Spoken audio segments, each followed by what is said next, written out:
a friendship will look to stand the test of time, where two men from the same camp battle it out in the modern-day Coliseum for the richest prize in primetime history, the Xbox Championship. Enter the challenger, BFAP Jakey, a fighter who's worked his way into the championship picture and has shown glimpses of greatness when he steps into the octagon. Jakey has elite level wrestling and can dominate from the time the first bell rings to minute 25. Trixie is awesome, but only one of us can be champion. The champion himself, BFAP Trixie, is a man who has reached the pinnacle of primetime. But none may be as satisfying as his last performance when he dethroned FSK Fadinator to become the new Xbox champion. Finally, Trixie can rest knowing that the championship that means the most to him is back around his waist, and he can once again call himself the GOAT of primetime. Trixie, though, brings a new level of intensity that is unmatched into the cage, a dominance of destruction, and of course, his ever highly decorated elite level wrestling. I know I have what everyone wants, but they ain't taking it from me. Good luck, Jakey. Those are the words from the humble champion himself. But with all that being said, strap in and enjoy a wild night to fight. Welcome to Primetime. What is going on, you beautiful bunch of savages? It is Primetime once again, Primetime MMA 57. I am your host, Cyrus the Looney, and joining me in the commentary booth, as always, is the one and only J-Dime TV and the ever mighty Mr. Humbledink. How you doing, my guys? Oh, incredible, Cyrus. Primetime 57 is upon us. You know, there's a great night of fights after this as well with the UFC tonight, so we are warming you up for that. Hope everybody is ready for this one, because I am, J-Dime, and there's some fantastic fights on the card, none more so than that main event this evening. You know, Trixie took it away from Fadinator last week, and it's interesting when you get a teammate versus teammate sort of matchup, especially for the belt, J-Dime. Yeah, and then I gotta think about what's Trixie's mental state right now, because he went through a war. A war like that can take miles off the body, because he had to go to hell and back to beat Fadinator for the belt. But now he got to go against his teammate, Humble. Yeah, definitely, indeed. And his teammate, you know, you've seen the words at them two, had probably respectful. But we've seen it in the past, and it's not apples and oranges, is it, Cyrus, when we're comparing the UFC to this? But you know, John Jones and Rashad Evans. Yeah. You've seen other guys like Usman and Gilbert Burns. They don't remain friends afterwards, so it'll be interesting to see how that dynamic kind of switches over to the esports scene. Yeah, for sure, my man, for sure. I mean, the BFAP boys, they've been very close for a very, very long time. There is an established camp and all know each other's skills very, very deeply. So I think that this main event is going to turn out to be an interesting one. It could be an absolute blowout one way or the other, or it could just be a non-stop back and forth war. I mean, when you know somebody that well, it just allows you to kind of really, really open up your game, because maybe you know not only what they do well, but how they counter you traditionally. But top to bottom, lads, absolutely phenomenal card. Got a couple of standout fights that would like to bring an attention to. Of course, Big Bulls Ned stepping back into the cage once again, up against BMF Millions. That's going to be a phenomenal fight there, Jay. Any fights that stand out to yourself, my man? You stole the fight I was just going to say. I was going to say Big Balls, fucking Ned, pause, versus BMF Millions is the fight that stand out to me, because we know Ned, aka what he call himself now, Tokyo, is a problem. Yeah. But BMF Millions have had some good performances recently, especially the one where he had Alexander Gustafsson, where I forgot who he faced, but he picked him apart from the outside. So this should be a good one, Cyrus. Hell yeah, man, hell yeah. Obviously, top to bottom, this fight card in particular, Humble, had to be stacked, especially ahead, like you mentioned earlier on. Such a stacked card later on tonight with the UFC, so we're not going to waste any time here this evening. We are going to get into this very first fight. It's going to be Jackson UFC up against X-Demon X. These guys are in welterweight, and it appears that we're seeing our first matchup of Jorge Masvidal up against Conor McGregor here, Humble. I think this is a pretty nice pick. Of course, both are 4 stars in this weight class. Yeah, definitely, you know. First Conor McGregor pick is the first fight this evening. You know, you couldn't write it. And then Masvidal, great striker, and obviously got reduced down to 4 stars. I still think that's a bit of a, you know, I don't believe Masvidal's a 4-star fighter, but it'll be an interesting matchup. At one point, people were looking at this as an actual fight in the UFC. You know, I know Conor's nowhere near that size usually, but he's bulked up a bit recently, Jedi. Oh, I got a question. So you don't think Jorge should be 4 stars right now? I don't know. I think it's fair. No. I think it's fair. Nah. I I don't. He's still a top fighter. He's been beat by Usman. He got beat by Usman. You know what I mean? Like, It's true, he did. there's no shame in getting beaten by Usman. Just as a quick correction, though, I see from the back, Millions is actually no longer part of BMF. He updates us from the chat, so do apologize for the misprint on the graphics. But with that being said, the first round of the very first fight of this evening, Humble, gets underway, and already Jackson catches that kick and throws Conor McGregor down, instantly attacking that stamina. Yeah, definitely. He's gone for the switch kick to the body right there, Jay Diamond. He's using the nice lead body hook to the body at the end. Really going at the Demon's body at the moment, really trying to make those shots count later on in the fight. Yeah, that's a smart decision to go to Conor's body. You see he's draining his stamina already, too. Then, you know, Conor output's going to be really high, too, Cyrus. Yeah, exactly. Trying to press forward, you continue to attack that body. That trip, like I said, is key. People really underrate the amount that can actually attack your opponent's stamina. I have to say that Demon probably has to dial it back a little bit, Humble, go a little bit more with some traditional boxing, because otherwise his opponent may just continue to catch him. But that was some good work right there, though maybe a little bit wild for some people's liking. Yeah, he got wild and he got crazy, and it actually worked for him. It's all about positioning and closing the distance. We talk about it in every fight, and Jackson's a longer fighter, and he's using that. I don't know if the connections is just me, but yeah, there's a bit of jitteriness right there. It goes back to the legs. And good work from Jackson there to get himself back to the center of the octagon, change the angle, and relieve some of that pressure, Jedi. Nice. Yeah, Jackson is fighting beautifully right now. He just got to make sure Conor doesn't cut the cage off, because Conor's trying to push forward with some erratic strikes, Cyrus. Yeah, he really is trying to kind of fight in fits and bursts. But honestly, although he is getting some good chip damage off, I just feel like Jackson has been in more control, and as a result is going to find shots just like that and turning it up right here, Humble, trying to get the finish, but once again not getting too overzealous and realizing that maybe the opportunity wasn't there just that second. Yeah, it's nice work. He's doing well being on the back foot, but at the same time having space behind him is the key at the moment. He needs to have that space behind him, so he's staying where he's doing well, and he's landed big shots, and that's very smart, good IQ from Jackson, J-Dime. Yeah, I like his composure. After he stunned him, he didn't rush him. I like the composure he's been showing, Cyrus. Yes, sir. Yes, sir. The composure, the shot selection. Jackson looking dialed in here this evening. Looks for the ground and pound here. A minute left on the clock. This could be enough time and enough stamina. He gets it done. It's over. Woo.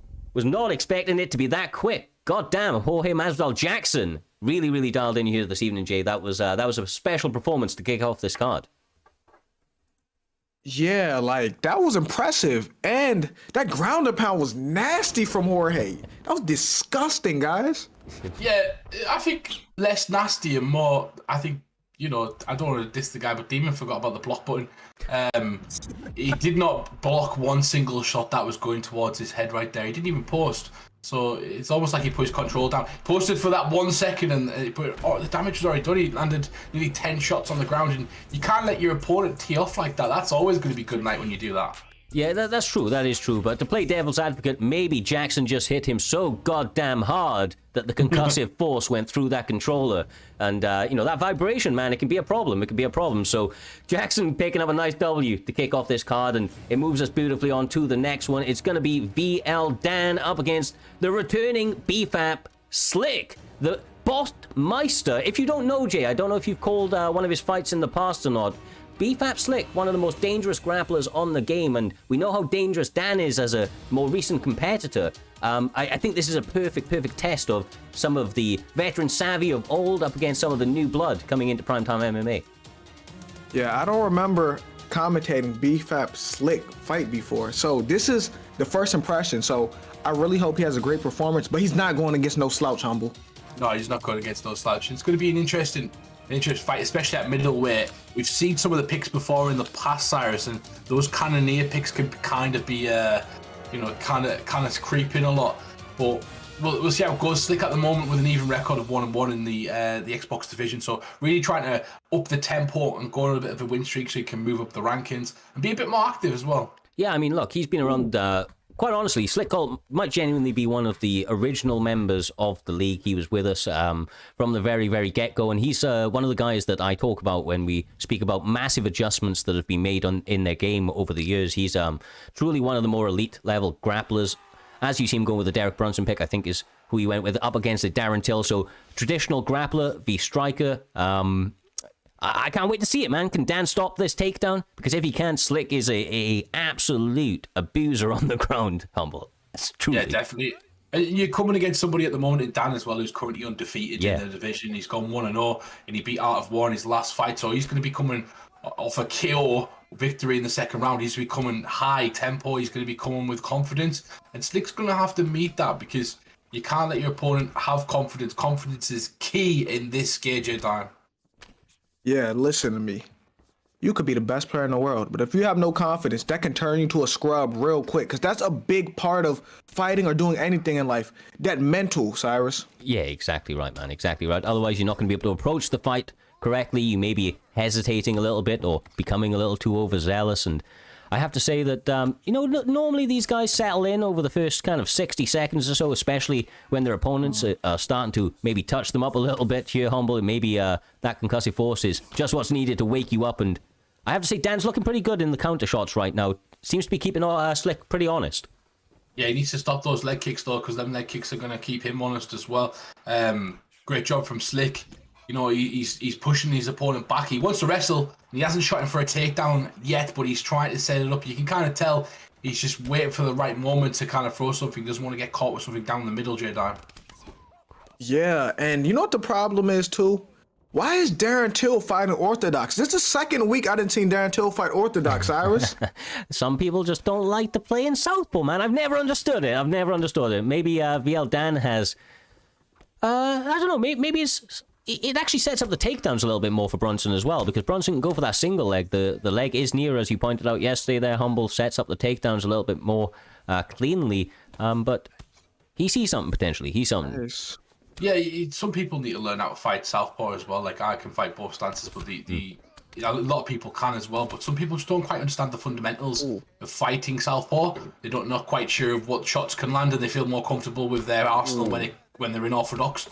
Nice work right there. But if you're going to fight Orthodox against a Southpaw, you need to be using that the lead hook from the inside. He's getting suplex right now, though, right in the back. Doesn't quite get him onto his head, J-Dime, but that's a big moment in this first round. Oh, yeah, and that top mount is, too, because if you notice, Darren Till head health was getting low a second ago, Cyrus. Yeah, and this is... as I mentioned, where Slick wants to be. So if he's getting some work off on the feet, and now he gets him back into his world, as you can see, dangerous as they come, 2 denials from the top mount. Now the ground and pound with 40 seconds.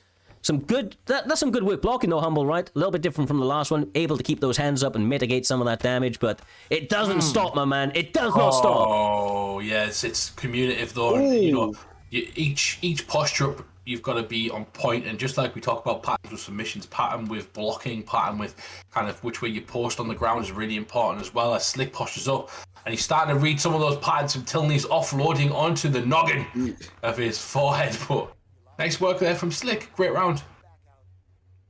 Great round. And I'm not going to lie to you, if there was more time on the clock, I don't know what would have happened, Cyrus. Yeah, exactly, man. And that's one of the things that every single round starts standing, and this does put Darren Till back in a position where he can try and work his game. VL Dan has an opportunity now to get Slick Colt to maybe start to panic wrestle and start to telegraph some of those shots, but maybe it's the other way. The frustration potentially set in, and a couple of big shots starting to miss for Dan. There we go. Yeah, definitely. And I talk about this. Someone asked me who the best MMA striker is, and I said it's the one that can implement the wrestling as long as with the striking. And that's exactly what Derek Brunson is doing at the moment. He's implementing that wrestling game, and it's opened up the striking game. It makes people completely think about one aspect of the game, J-Dime, and then it opens up that head. Yeah, and if I'm Darren Till, that's nice. Keep fighting from distance. Keep them teeps on him, because if he gets you to the ground again, I don't know what will happen, Cyrus. Yeah, exactly. And there's still a lot of time to work. And as we saw from the last round, Slick Colt is in no rush here this evening. He will take his time lovely. That was vital, right, Jay? That was vital. He could not afford to get taken down with 3 minutes left on the clock. Nice work. That was boys. clutch. That was clutch because if he got taken down there, he would have been Nice. on the ground maybe the rest of this round. Yeah, Dan really needs to focus on that stamina. He needs to really focus on that body work because someone's trying to take you down and kind of wrestle. It takes a bit more energy to do so. If you can get a few of those denials, which he hadn't there, you can kind of stop that. But at the moment, there's 2 minutes and 35 seconds to work for Dan. And sorry, not for Slick, and he's on top at the moment, side control, Cyrus. Yeah, this is exactly where you want to be if you're Slick Colt or Derek Brunson for that matter. Obviously, they're breaded and it's buttered in terms of the ground game. And man, there's obviously levels, right? I thought that they were actually looking pretty close on the feet, but when it hits the mat, Slick Colt has a clear advantage, and he is working some deadly shots, Jay. This is, oh, nice. Nice, man. Back Good, up. I good for didn't him. know he'd get the up. I didn't know. I thought he would deny the up, but it was worth a try, and he got the up. Oh, here we go. To the head. Constant. Just even when no stamina, he's constant. And this is where Dan has to really do some work as well, Jay Dan, because your opponent's going at you with takedowns where he's very vulnerable. He's got no stamina left. That's where you really need to kind of offload, block those transitions, and hit him at the body because it's going to cost him more stamina to do so if you just keep chipping away at that body as he's going for takedowns. Yeah, like why was he not hitting the body? Because against a wrestler, you got to do that because it does take a lot of stamina to grapple somebody, Cyrus. Yeah, it does, man. And that's probably something that, he will take from this if he didn't know before. I'm sure when watching the fight back, that information will come across. But he's in survival mode right here. There's 25 seconds left on the clock. This is starting to get pretty brutal. Ooh. How is he surviving in these moments? It always seems like there's one punch in it, man.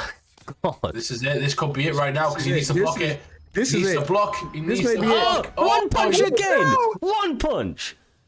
And that's the thing, right? That's what I was talking about. You can't let your opponent tee off on your head. You've got to block a few of those shots and you might stay in the fight. But Slick might be in some trouble in this round if he can't get his opponent down or he can't get him out of there because his stamina was looking a bit suspect towards the end of that round.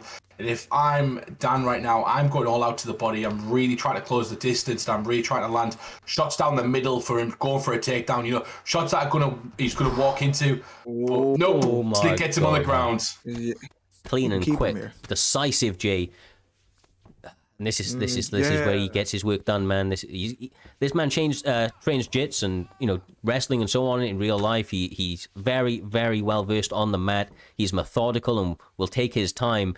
VL Dan, it's a tough one, Jake, because he both needs to be calm and composed, but he also needs to get himself back to his feet quickly. Otherwise, this fight may just be slipping away from him. Just think this is a beautiful performance by Derek Brunson because he's making it an ugly fight with grappling because Darren Till wants it to be a clean kickboxing fight and he's not letting him do that, Humble. Yeah, and you can't, you've got to, this is exactly how their fight kind of went as well. Brunson just kind of smothered him a lot. I know you got to finish, but it pretty much similar to how that kind of fight went. He smothered him, set up his boxing, and then just kept taking him down at will, Cyrus. Yep, and look at that slice across into top mount, catches him in a transition, and the main positive right here has been Darren Till's ability to post on the ground and pound and utilize some good blocking to evade some of that damage, but it's been almost one-way traffic every time it's got to the mat. Quite close on the feet, but I just feel like he's having a lot of issues right here, and he is actually playing relatively well in these spots as well, Jay. It's not like he's a fish out of water, but just has a dominating force on top.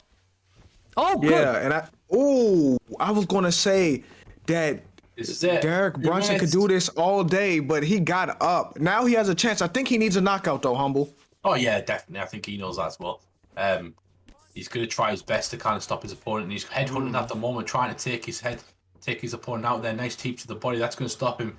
You're going to see Slick shoot again, and that's kind of something Dan's going to know. Like, your opponent's going to try and keep away from you. You can see Slick being very conservative with his energy and with his movement at the moment, Cyrus. Yeah, he is just looking for, kind of walking in, walking out. He knows that if he keeps doing this, he's just taking time off. He really only needs the victory, and it sets up the ankle picking. And like the moniker of the gym suggests, J-Dime, this man is built for ankle picking and able to secure that one pretty cleanly.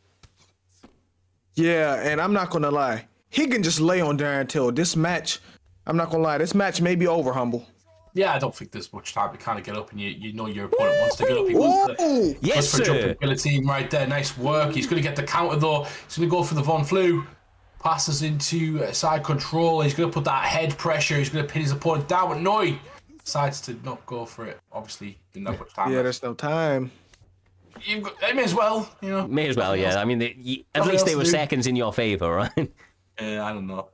It was a very. He said, "Wow, thanks." He didn't even send him respect. He said, "Wow, thanks." And look, that's a tough pill to swallow, right? You're an undefeated opponent or competitor here, Humble. In VL Dan comes up against a domineering force in terms of Slick Colt and his grappling abilities, and as a result, wasn't able to answer the call here this evening. But there are positives to be taken, and I'm sure he just needs to go back to the drawing board and work on those areas a little bit. Yeah, definitely. It's difficult. It's difficult when you kind of come up against an opponent that's, you know, he's doing really well and going for those takedowns, and you kind of get frustrated. The more frustrated you get, the harder it gets, and that's where you kind of need to live. You need to live in those moments. You need to push yourself through. You need to kind of practice against opponents that are going to do that to you daily, and then you start to kind of get a feel for that, get a feel for when to strike, and you don't kind of lose your composure on your ground. You know that you're going to get up eventually, and you know you're going to get opportunities. But unfortunately for Dan today, he didn't kind of make those adjustments that we see top players make day in, day out. Dan. Yeah, and if I'm Dan, I'm disappointed, obviously. But there was a few moments he had where he was doing good, especially on the feet. So I wouldn't have my head down. I would just go in the lab and fix the spots I'm weak at on the ground, Humble, and get back to win column.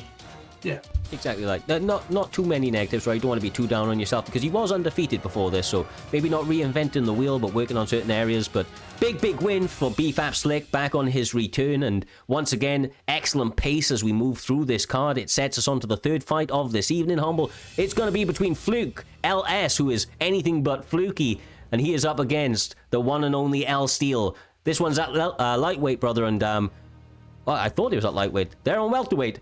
Jorge Masvidal, Bilal Muhammad seems to be the picks ahead of us. Yeah, well, I hope they change their weight class before we start because they have agreed to a certain weight class in their contract, and oh my days, that ping. This doesn't look like it's gonna happen. This doesn't look promising. Hey guys, We can't allow this. I'm sorry, guys. I don't think this game can go through because it jumped to 700, 800, back to 2 something. Like, this is not a stable ping. We gotta scratch this. What we'll do is we'll move on, and if these guys can get into a stable lobby, we will come back to it. But that's very unfortunate. Someone's tethering off the phone right there. That's ridiculous. There's no way that your internet does that. It's just McDonald's Wi-Fi connection, brother. There's McDonald's Wi-Fi. I'm telling you, that's what it is. These things happen, though. Maybe they're having some issues. It looks like they're readying up and going to fight each other anyway. We're just going to move on to the next one because I don't know why they would put themselves through it. It's going to be Tim TT up against Clarky 47. These guys are at featherweight, and these guys are in almost 4K, so I cannot wait to get into this one. Steady connections. Interesting fighters with Yair up against Anthony Pettis. We have a barn burner on our hands, lads, I think. Yeah, definitely. Tim T, I've known him for a long time. Known him from the old UFC days, and you know, Tim T, experienced fighter, has got good fight IQ. I expect him to kind of use that in this fight, and he's going to be fighting a tough fighter today, though, because you've got to be careful when you're fighting somebody like an Anthony Pettis. He's got a lot of kicks, a lot of flashy moves, and you've got to be ready for that if you're not. But it looks like both of these guys are going to have similar kind of movesets, J-Dime. Yeah. I was going to say, both of them are going to have flashy moves you got to look out for. They're really similar in a lot of ways, Cyrus. Oh, yeah, seriously, man. Creativity is an understatement when you mention the names of Yair Rodriguez and Anthony Pettis, but like I said, it's going to be a delight for both the fans at home and ourselves in the commentary booth, lads. I don't expect this one to go to decision. Don't want to curse nothing. Don't believe in that bad juju, but nevertheless, sparks are going to be flying. Definitely. And just if you guys want to get involved, as always, make your bets and the predictions. I don't know if they're open right now, but that's how you kind of enjoy yourselves and kind of contribute to the league. Bet those channel points and who you think's going to win this evening. And also get active in the chat. Make your opinions heard. Get some spars going, whatever you want to do. But these two are starting off as we expected, Cyrus. Throwing bombs in the park, trying to gain range, essentially. Range is the key to this fight. Yeah, utilizing a good jab, mixing in the leg kicks to keep their opponents honest, trying to drop that guard. You can see it have an effect on Yair already. He's trying to block low preemptively for those leg kicks, but Anthony keeps popping out that jab. But look at them trading, Jay. This is speeding up very, very quickly, brother, as he goes for the switch kick to the head. Yeah, I think we're in for a treat. A nice, beautiful kickboxing match, Humble. Yeah, I like it. And, you know, we've seen stuff like this in the past between Korean Zombie and Yair Rodriguez in different fights like that. And Anthony Pettis is one of my favorite fighters to use on this division. But Yair Rodriguez, I feel like that he's a tough cookie, Cyrus. He hasn't shown his full potential in the UFC yet, maybe a bit inactive. But this is a beautiful performance so far from Tim. Yeah, due to a number of reasons, maybe haven't seen as many performances out of him, but he looks phenomenal every time he steps in there. Obviously, Anthony Pettis, a little bit longer in the tooth, but one of the OGs of the game and some of the best highlight finishes on his resume that you could potentially see. I mean, in fact, that can be said about both guys, Jay. They've both had phenomenal finishes over the years. Yeah, we can, but Anthony Pettis is the OG. Remember when he was the champion? Do you remember when he first hit Benson Henderson with that Showtime kick, guys? Do y'all remember that? He's the OG, Humble. Yeah, definitely. It used to be incredible promotion watching that back in the day with those guys in it. But Anthony Pettis, he's got that sort of flashiness. One of my favorite knockouts is him against Stephen Wonderboy Thompson with the actual Superman punch going backwards. Yeah, it's brilliant. Absolutely incredible to do it against him as well. But also, Yair Rodriguez, upwards elbow last second of the clock. These guys are both flashes. You can see right now they're both going for it. And it's kind of even, very equal fight at the moment, Cyrus. Yeah, exactly right. And it's because of the way that they are approaching this with respect, but, you know, letting their weapons fly, so they know that that danger is forever present, and as a result, you're seeing them just kind of go back and forth, tit for tat, over the course of these opening 5 minutes or so, until one of them lands big, Jay, and then I think that momentum, as we've spoken about before, is going to start to take over one way or the other. Yeah, but who will take over? This is an even match right now, as far as I'm concerned, Humble. Oh, nice work to the body, yeah. And then the betting lines as well are very interesting, as 99% of the bets went to Clarkey. So Tim, according to the growing public at the moment, they are saying that Clarkey's going to easily kind of run away with this fight. And that's not what I'm seeing at the moment. It's a very even fight. This could go either way. And one person could be getting lucky with a massive bet tonight, Cyrus. Yeah, exactly. Just that's one of the things as well, right? The betting odds are going to be dictated by which way you are voting. I think in a fight like this, especially because the voting goes into the first 30 seconds or so, a lot of these guys get a little bit of a glimpse of how these guys maybe are, you know, kind of heading into this one, Jay, how fresh they're looking. And you don't know which way it's going to go, man. Like I said, with all these creative strikes available that we're seeing, and you know, these guys kind of use. Like I said, I think it's just one big shot, man. It's one big shot. We're going to see them go back and forth until lights are out. So, is it safe to say we will not see any grappling today, guys? I don't want to say never. Never say never, but I won't bet on it, bro. But obviously, because big card as well, we've got some undefeated fighters ahead of us today. Clarkey and Tim both 1-0 at the moment, so these guys are kind of relatively new to this season, but both of these guys trying to make a name for themselves and put themselves in good positions to kind of fight, you know, some of the OGs, some of the higher ranked opponents, and whoever goes 2-0 here tonight is going to be in a good position, Cyrus. Yeah, and look, obviously, when you're undefeated, that's an added ripple to the game. There's an extra pressure, man. That can be, you know, confidence building, but it can also be daunting because you know how dangerous the competition is. This, though, the Anthony Pettis boxing went to another level there, Jay, just popping that jab like nobody's business, connecting more often than not.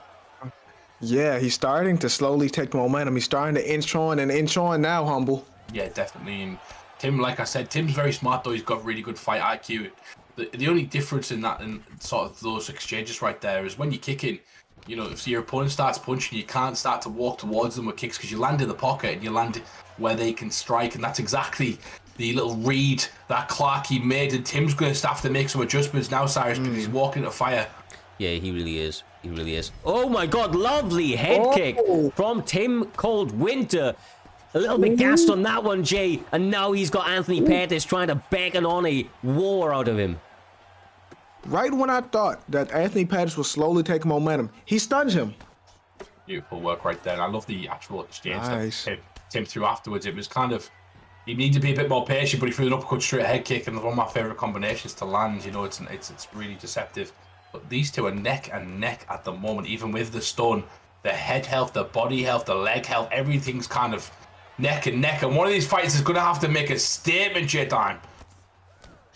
Somebody's going down. Someone's going to get dropped soon. I'm calling it right now, Cyrus. Look, there's been too much accumulative damage. A big head kick lands once again for Yair, but somehow Anthony Pettis continues to eat it. The blood is ever present on both fighters here as well, Humble. Like I said, they continue to chip away. It's up to one of them now to seize that next level and take this fight away. You've got two classic Mexican fighters kind of going at it as well, you know what I mean? This is kind of exactly what you expect when you've got these sort of fights, the brawls that you get. And Clarky's really coming out. The adjustments are coming in from Tim. He's been really utilising that singular head kick that's keeping catching Clarky coming in. And now starting to use his boxing. And Clarky seems to be more concerned with the box again. Clarky! Conservative, man! He went crazy! God damn! It's over! Wow. It's over. It's over. Nice. Hey, Cyrus, hold on. I called that, Cyrus. I said someone's going to get put down. Mystic time, bro. Mystic time, I'm telling you. These things continue to unfold, but Jesus, just 0 to 100 in 0.1. Clarky gets that spin kick and sends his opponent to hell there, Humble. Finished up with some beautiful ground and pound. That's about as good of a finish as you can possibly ask for. Highlight reel, to say the least. Yeah, and he really did a good job softening his opponent up with the boxing combinations. And then just when the boxing and it kind of got through and broke that guard, he then comes with a spinning kick. And I think the difference in this fight is he started to utilise his hands to set up the kicks rather than just throwing the 1-2 combination or the uppercut straight combination and kind of throwing a kick every now and then. He really, really worked his opponent's guard down before he did it. And that's really important as well, J-Time. Yeah, and it was a really good fight, but Anthony Pettis, like I said, he started to chip on, and he mixed in the boxing really nicely. Sneaky, Cyrus. Oh, truly, brother, truly. It was beautiful to watch, and I think, like I said, if you didn't know Clarky before this, you're going to know him going forward. That guy quite clearly has some skills, especially, both of them are undefeated, didn't want to lose that streak, so not only did he come into this fight up against another undefeated opponent, a well-respected one within the community, quite by all accounts, he ended this fight with style, and I think that speaks volumes to the potential of that kid going forward, so interested to see where he goes from here. Up next, however, we're going to be having another fight on this card that's a little bit different from the graphic. I believe it's been updated to LW Gemini up against Uncooked. Somebody missing weight or some shit in the back, but either way, we still get a phenomenal fight here, Humble. Gemini's been around for a little while now. The LW camp, obviously one of the more established camps within the esporting community, been around for a good while. Uncooked, a little bit less known, but believes that he may have the answer here tonight to get his name on everybody's tongue going forward on these cards. Yeah, definitely. Uncook's fought twice this season. He's done all right, but Gemini stepping up because Texas got, he's fell up a tree, essentially. He's fell up a tree. Don't know how that works, but he has. And that's exactly what happens here. We get those replacements, J-Dan. There's a lot of people stuck up that tree at the moment from all different angles. I don't know what's happening, but it's a common occurrence. That fight is getting scared in prime time. Are you telling me he was scared to show up? Are those yours, Humble? Was he scared? Is that what really happened? When I say he fell up a tree, we climbed up that tree to hide. That's exactly what I'm saying. And another opponent is coming in to step in his place. There's no other reason about it, Cyrus. But Uncooked is going to have a chance tonight, put on a show. And Gemini is going to have to really, really sit down on his punches. He's going to have to really show some of his skill tonight because Uncooked's not a bad fighter, Cyrus. Yeah. Truly, man, truly. And look, one man's loss is another man's gain, right? And LW Gemini sees the opportunity here this evening on this card, is ready to get it going, brother, is ready to get it going. Answer that call with the Cody Garbrandt pick in this bantamweight division up against the very, very well-rounded Jimmy Rivera here, Jay. I think that it's an underrated pick. He's so durable, has a lot of power in those hands, and of course, has some great grappling to mix it up if he wants to. Yeah, people sleep on Jimmy Rivera. He has really good boxing on this game too, but I don't see many people pick him for some reason. Humble. Yeah, it's true, and I don't pick him a lot either. But I think it's because he's a mid fighter, and when you get mid fighters that aren't really very good at like a lot of things, they haven't got a lot of power, They haven't got really good takedowns, but they're okay. And that's a really difficult fighter to kind of use, and you've got to really kind of focus your skills and kind of use those type of characters. He's got meta essentially as well, J Dime. So this game is essentially a lot about meta. Even though there's a lot of choice, sometimes you're putting yourself up against it when you don't go meta. Yeah. Oh. And if I'm Jamie Rivera, I know he has power, but Cody power is different. I have to stay away from Cody's power, Cyrus. Yeah, you definitely do. His speed as well is going to be blistering, especially in the opening rounds, trying to chop at that leg, mix in the grappling. That is absolutely the right call from Uncooked. Decided to mix it up on his opponent early here, Humble, and take some of the pop out of the punch. Maybe drop some of that speed of LW Gemini and the Cody Garbrandt pick that he has chosen. Yeah, he ducked under that that lead hook right there, got the body lock, and then went for the inside trip, and now he's in the guard position of Gemini. And we've seen this before in Gemini, there's a good way to kind of take him down, test his ground skills. And Cody off his back, if you can pepper that chin a bit, you might make him go full Cody. Cyrus. Yeah. Once again, never want to get somebody to go full Garbrandt, but the frustration of grappling can definitely get the best of us to do it. He's going a little bit mad here. Gemini's unloading with some spin kicks, cartwheels, and the like, Jay. He has to be careful, though. We talked about the power of both guys, but of course the chin of Cody not exactly able to stand up to the test of time. And oh my God! Oh my! He almost gave him a haircut. Hey, do you see how close that was? Guys, he almost gave him a haircut. And we're back to the ground. Nice takedown. Nice takedown. Used his opponent's forward pressure against him and then kind of drove him back. And Gemini needs to be onto that. He needs to start to stop those takedowns. He needs to really be on that because Cody is good, but he's great on his feet or on top on the floor. He's not great off his back, Cyrus. Yeah, exactly right. I mean, he's good in active scrambles, and this time he's able to take the back of his opponent. This is a better position for Gemini. I wonder if he decides to take this back to the feet or land some ground and pound J, because both options are available at this stage for him. Yeah, and have we ever seen Cody on his back in real life? That was my question. Have we ever seen him on his back, Humble? I mean, he's apparently a good wrestler. I haven't really seen much of his Scrambles, wrestling, but he was a high school state champion. I've seen his back plenty of times because the amount of times he's been knocked out, he's always on his back. Yeah, honestly, he's the thing about Cody is he's just so good in a scramble. When he does get taken down, he's instantly, kind of moving his hips, getting himself back to his feet. Nice work stuff in that takedown. Uncooked maybe starting to telegraph what his game plan is here this evening and needs to be a little bit more concealed in his approach here, Jay. Otherwise, that power of Cody may continue to find the home. I'm not gonna lie to you. He got a. Hey, Cody's. Wait.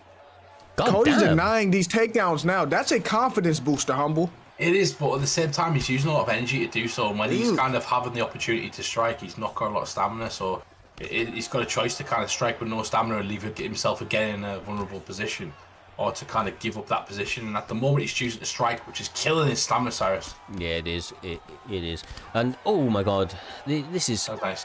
The footwork of Cody. I just feel like Gemini, like Jay was saying, is getting a confidence boost from the fact that he stuffed the last 2 takedown attempts in a row, and that is allowing him to start to let go a little bit, right? And his footwork is starting to come to life. He's getting out of the range of his opponent, landing the shots on return. I just think this is beautiful work for Gemini, and right now, for me, Uncooked needs to change something up and take this away from his opponent, and that's one way to do it, Jay. I'll give him this.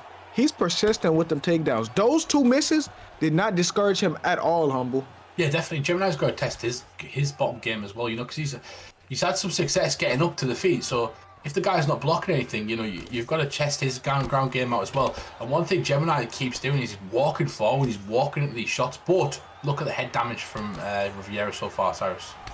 Oh my God! I don't know. That was a weird trade.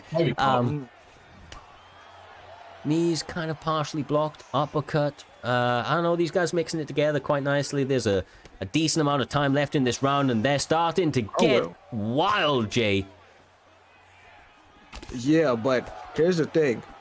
Cody can't afford to get too wild because he may get his chin cleaned up, Humble, if he does that. He's doing a good job of just peppering the head, though. Like, he's really doing a good job. He needs to stop them takedowns. I'd just like to see Gemini plant his feet. If you can plant your feet, you do really good. It's a lot easier to actually defend those takedowns. When you're moving forward or you're moving backwards, sometimes you can be led into certain shots. When you plant your feet, your shots come quicker, they come faster. It's really hard for someone to take you down when you've got a good controlled base, Cyrus. Yeah, exactly right, exactly right. Once again, though, Gemini's ability to get back to his feet is at... I thought that we were about to lose this one, and that would have been absolutely dreadful. He connects with the right hand, now trying to get the finish, but he gets caught himself. Oh, and here we go. Here we go with Cody Chin. Will he survive? He looks okay at the moment. Yeah, he's good. That was a...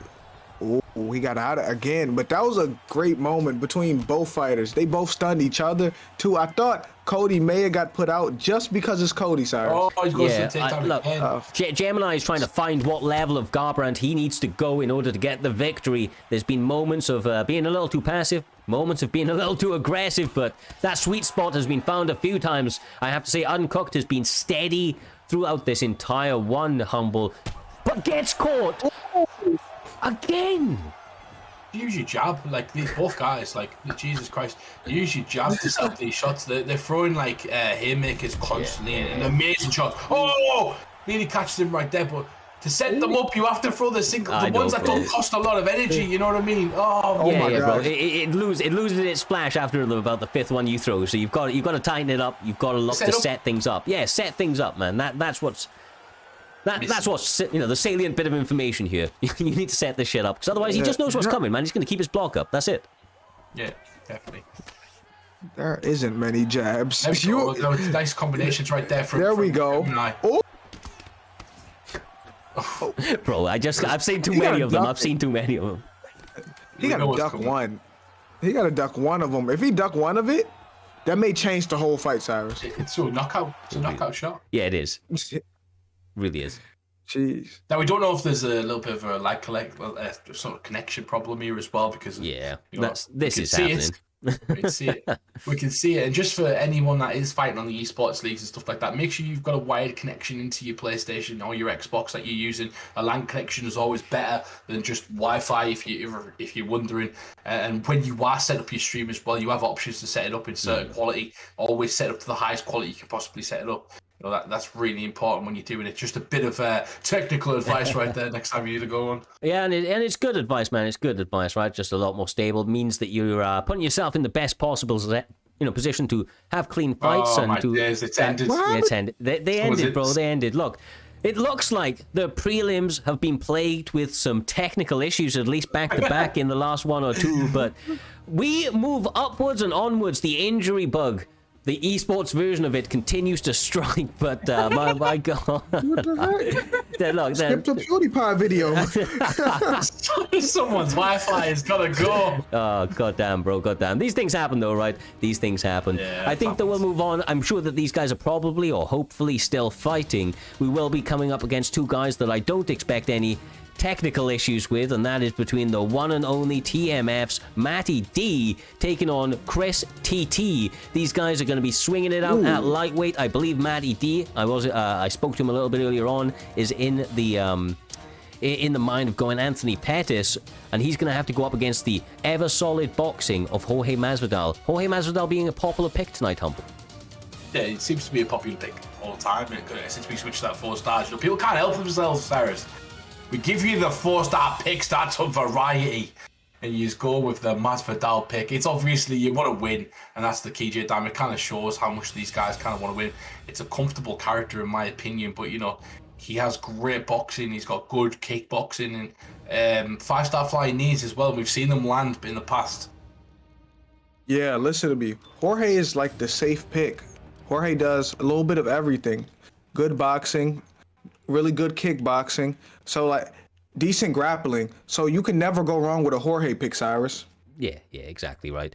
Boxing is very, very clean. Got good takedown defense. It's the striker's friend, right? If you like to box, but like I said before, man, the creativity of somebody like Anthony Pettis, I just think is so underrated. People, when you pick him, you have so many tools at your disposal, Humble, that you can really kind of go where you want with it.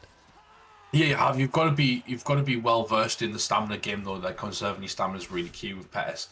Especially if you're fighting somebody that's got a good knowledge of how to hurt you with the body and kind of avoid shots. So you've got to be really well versed in setting up your shots. You can't just go and start throwing kicks left and right and centre unless you set up punches.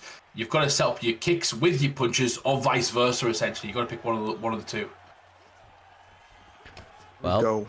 the betting lines are open as we start this one. A heavy betting favorite appears to be TMF's Matty D, and that doesn't seem to be going just the way in the opening couple of seconds, getting pressed up against the cage, but a couple of good counter shots landing on both sides. Oh, good pressure from Jorge. He has him against the cage. As long as it's smart, calculated pressure, he can have some success with that. And these two have both got the exact same record as well, currently sitting on win streaks, but 3-2 for both of these guys. 23 and 24, Cyrus. So one of these guys is going to propel himself forward with a nice little victory tonight. And you can tell that where they are in the rankings are very similar in style and very similar with the striking so far.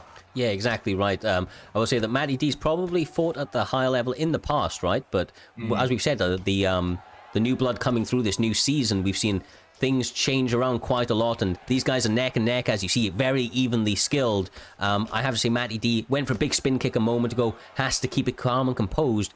A little bit of creativity, but too much, as we said before, that's not set up may lead to some big problems, especially from somebody as technically sound as Jorge Masvidal with the boxing. Work right there, and like you were saying about the actual betting lines, it seems like the betting lines have actually switched at the moment, because Chris T is in lead with 56%, from Matty D with 44, nearly 15 grand bet on this one. So there's an interesting sort of dynamic, and has come forward, and maybe the audience knows something we don't, as CRMCR comes forward, Cyrus. Yes, sir, he is. Trying to answer the call here this evening. Trying to get his hand raised once again. Doing a good job so far is Chris TT. Has to be careful not to walk onto too many shots, though, Jay, because... Oh, god damn that knee! Hey, I'm not gonna lie to you. That was a nasty knee right there, Cyrus. Like, that could have put somebody out. Yeah, for fucking sure, man. Masvidal looking very, very clean at the moment, doing everything right. Matty D needing to center himself, work that body, and go back to his hands humble. Like I said, being a little bit too wild and getting caught for his troubles. Definitely the G-force of that knee, when he kind of propels one knee in the air to project another, you know, that momentum that comes forward can really take the chin off his opponent. But job right now from Matty D to kind of ground himself and start working the body. Jay Dime's really interested to switch up right now. Yeah, he just needs to keep boxing with him and hit him to the body. Make sure you don't let Anthony Pettis get no kicks off, Cyrus. Exactly right, man. Exactly right. Nice movement. Almost lands the elbow. God damn. Oh, nice. Honestly, man, these guys so close. The boxing is looking really, really good. Really, really good for Chris. But Matty he's so game that I know that he will find his opportunity to come back into this fight if any slip-ups are given by Chris. Ooh. Nice work right there. Good fight so far. I'm liking when Chris is using the double jab. Great round. When Chris uses the double jab, he's offsetting certain movements from Matty D, and that's really kind of what I've noticed in this round has been the difference. Just the double jab is kind of offsetting the movement, and other sort of combinations when you're doubling up and it's not a lot of energy, and you know you can defend again. Yeah. That's when your opponent who's setting something up big, he has to reset every time, and that's really important. I think that resetting your opponent to strike, Cyrus. Yeah, exactly, man. Exactly. We'll take this moment as we start off the second round to update you that Gemini had actually won the last match. Their fight did continue, although the stream dumped out, and he got the KO in that final round. Hold on. So wait. So Yes, they was fighting backstage? They was fighting backstage, Yes, bro. The words of Johnny Depp's lawyer, here's Yes, nice combination right there from Matty D, starting to use his boxing a lot more. And I like that little switcher from Matty D. Beautiful work against the spinning. Beautiful. You can't fall in love with it, though. Superman punch. You can't fall in love with it, right? Because the boxing is what set that up. It's what opened up that spin kick to the body. So go back to it. Continue to attack, with what got you to the dance, Jay, and you will have a lot of success. The fundamentals paying off with Matty D right nice. now. He left himself vulnerable. I was about to say, Cyrus, this is what Anthony Pettis need to do, because he had him hurt to the body. Jab, take 2 steps back, then throw a lead body kick. But oh my gosh. Yeah, the kicking game's really like a work, Cyrus, because you've got you've got to think about your opponent's movement, and if you like we always talk about, if your opponent's moving forward and you're throwing kicks, you've got to throw kicks kind of down the middle to stop your opponent from coming forward. Yeah. If you're throwing roundhouses to the body, they've got to be moving backwards, because then they're going to be either moving to the side or moving backwards at the end of your kick. That's really important for Mighty D, and the way you do that with the hands. Yes, sir. The straight lands hit him to the bang body. on the money. Hit him to the body. Please hit him to the body. That's what you need to do. Don't headhunt once you stun him, because his body health is already low, Cyrus. Yeah, and you're calling for it. He seems to be following the commands of Mystic Time, getting the shots off that are likely going to allow him to propel himself to victory. Masvidal's frustration's ending. He's going wild out here, Humble, trying to land some of those spin kicks, and now a couple of big shots are starting to bleed through. Yeah, definitely. He's using his own boxing as well, and you've got to be careful of the flying knee, as I was about to say, from Masvidal's end, even though Pettis threw it. If you go into the body, like Jay Dime's calling the knee from Masvidal's 5 stars, and we know how devastating it can be. We've seen some fat, groggy wrestler laid out on the floor before in the past. What did you say? That was savagery. Subtle savagery, if I've ever heard it. God damn. Crazy. I mean, I'm fat, and probably as fat as him, you know. Yeah, you described yourself, Humble. Yep.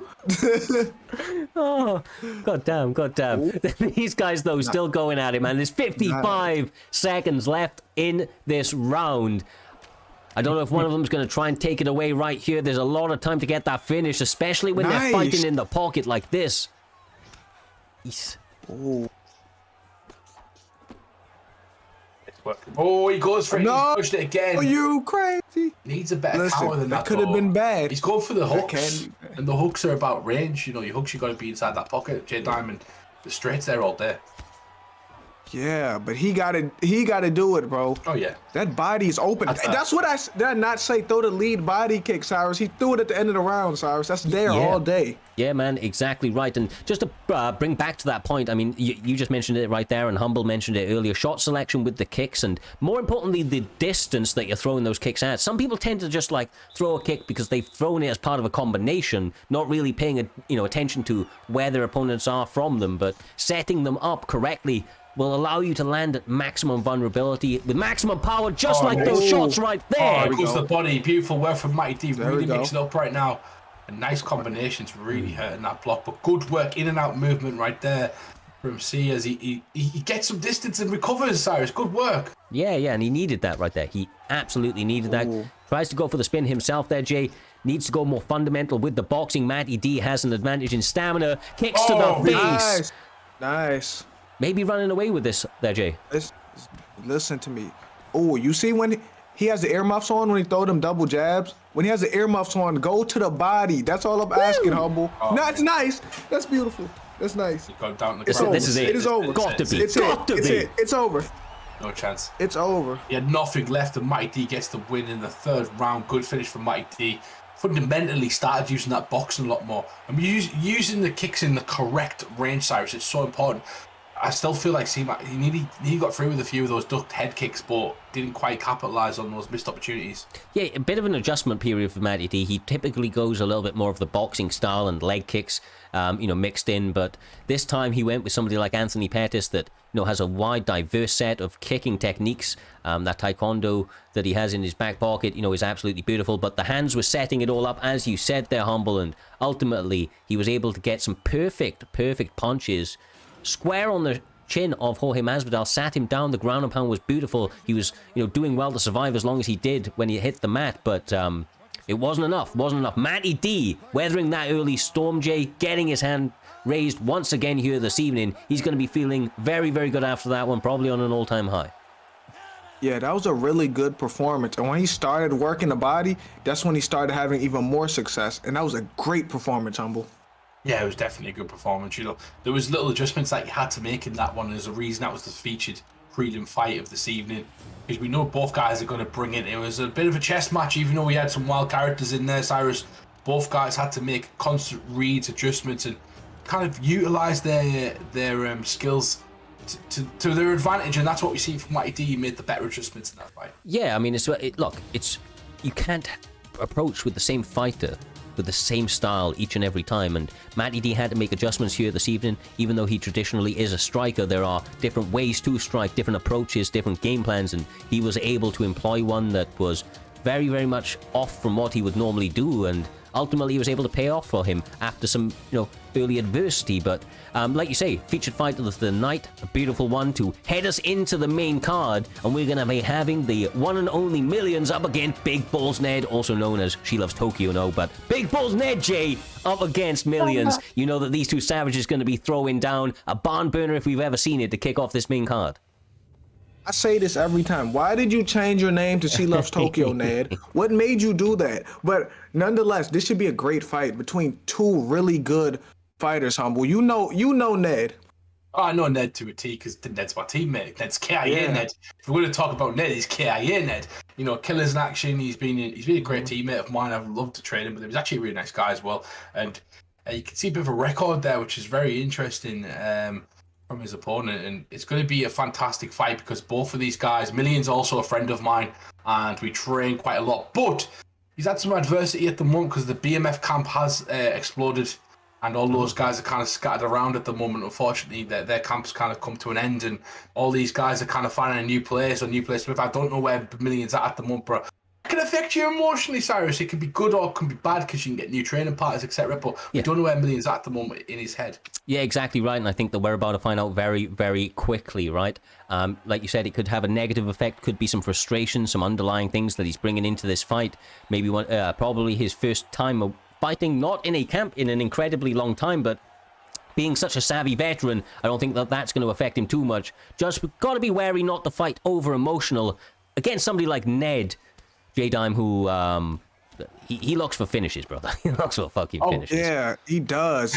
Ned's a very entertaining fighter. I've actually just found out that Millions joined KIA, so I didn't know that. Oh, really? I didn't. Yeah, well, congratulations. Well, teammate versus teammate, I guess. Good so news, how did you not know that? First of all, I've not how been did you active. not know I'm that? not being active. You're the head of KIA. How does he not know this, Cyrus? This is his teammate. I'm not active, I'm sorry. Well, that's an excellent signing for KIA.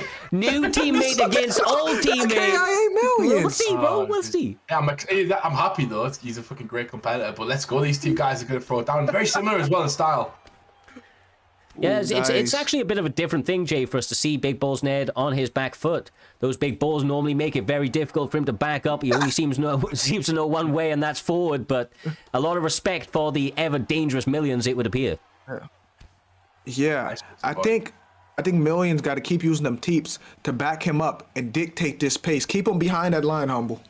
Yeah, definitely. He's got really good pull counters as well, Million. Like something I've noticed when I've fought him a few times. Me too. He's got fantastic timing on his pull counters. He kind of sets you up for that. He knows like you're going to throw certain hooks. He kind of pressures you down. Something smart Jamie used to use a lot as well back in the day. But Ned likes to throw unorthodox combinations going forward, and sometimes gets him in trouble. Nice.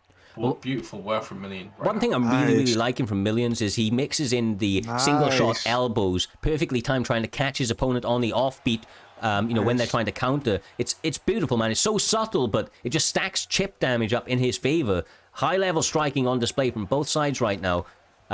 Bit of a different style, but just beautiful to see how they're kind of matching up, in this main card. Nice. Yeah. Ooh, nice overhand too. But nice. I think he got to get off that cage. But I like the way that Millions is fighting. Them teeps take away permanent body health, and he's wasting his stamina a little bit, Cyrus. Yeah, potentially so, brother. Potentially so. And there is a lot of good body work also being done by Millions. This is really good, man. I'm surprised to see the takedown attempt, but he gets it. And I don't know, man. Luke is dangerous on his back as well. I think people forget that, but Millions obviously very good behind the sticks and believes in his abilities here, Humble. Yeah, good fight IQ as well. He knew that his opponent's stamina was low and used the chain wrestling to kind of take him down. The stamina was too low to kind of defend that double. That chain. Nice work. Leon Rocky Edwards with the elbow, brother. He's chipping away. He's really chipping away. Million's doing a good job. Do you see what he's doing? Yeah, taking away certain stamina. He's making his opponent miss and really capitalize. Oh, but that overhand at the end of the round, I'll say something about Ned. Ned's the only person I know who can land over. Like he'll land 3 or 4 overhands on me and fight, and I don't understand how he does. No one else can do it. It's the way he sets them up. Like the way Ned sets his overhands up. Yeah, it's like the head kick from myself. Like the way he sets the overhand up, he really understands how to keep your head in a position where he wants to land that overhand. And I think he's one of the best at landing that overhand. The problem at the moment for Ned is he's overexerted himself in certain positions. The stamina's really low. He's got to really watch his body health and his stamina. Yeah, maybe a little bit of overexertion. Obviously, Millions countering it very well. I have to, like I said, I'm more than impressed with Millions right here. His shot selection, his ability to evade shots, Jay, have been absolutely phenomenal. Look at the defense combined with the ability to put it on his opponent. Yeah, I noticed that when I sparred Millions, he's really clean. Like, the way he fight, he has a really clean fighting style, Humble. Yeah, he does. And he's really good at being, he doesn't put himself in danger a lot. Like, that's one thing I noticed about really good fighters as well. And there's a lot of good fighters in the chat at the moment. Oh, nice body work right Nice. there. Great work. He's going to try and finish him right now. Ed is in trouble. And Million gets side control. This is also dangerous, Cyrus. Yeah, I mean, he was definitely listening to J Dime in that last fight. Did not wait for his opponent to drop his hands. Instantly went to the body as he got him rocked, and then capitalized with a nice mix-up as well. High level IQ. And when it comes to this MMA game from Millions, Nice. much like he's done millions and millions of rounds. I mean, this is obviously through repetition. This guy's talented and has put in the work, and it's coming to fruition here this evening, Jay. He's looking really good. Yeah, he's looking really clean. And like I said, keep going to the body. I think he should keep kicking Vicente Luque to the body. Oh, nice work. His head health is quite low, though. I've noticed that Luque It is. really just... like, Ned does this thing where he focuses on one specific area. And by the time you've worked three or four different areas, he's got your head health to a point where becomes a problem. And that's exactly what Million's going for right now. He's got a round left, and he is in control of the fight, but he's got to watch that head health, Cyrus. Definitely so.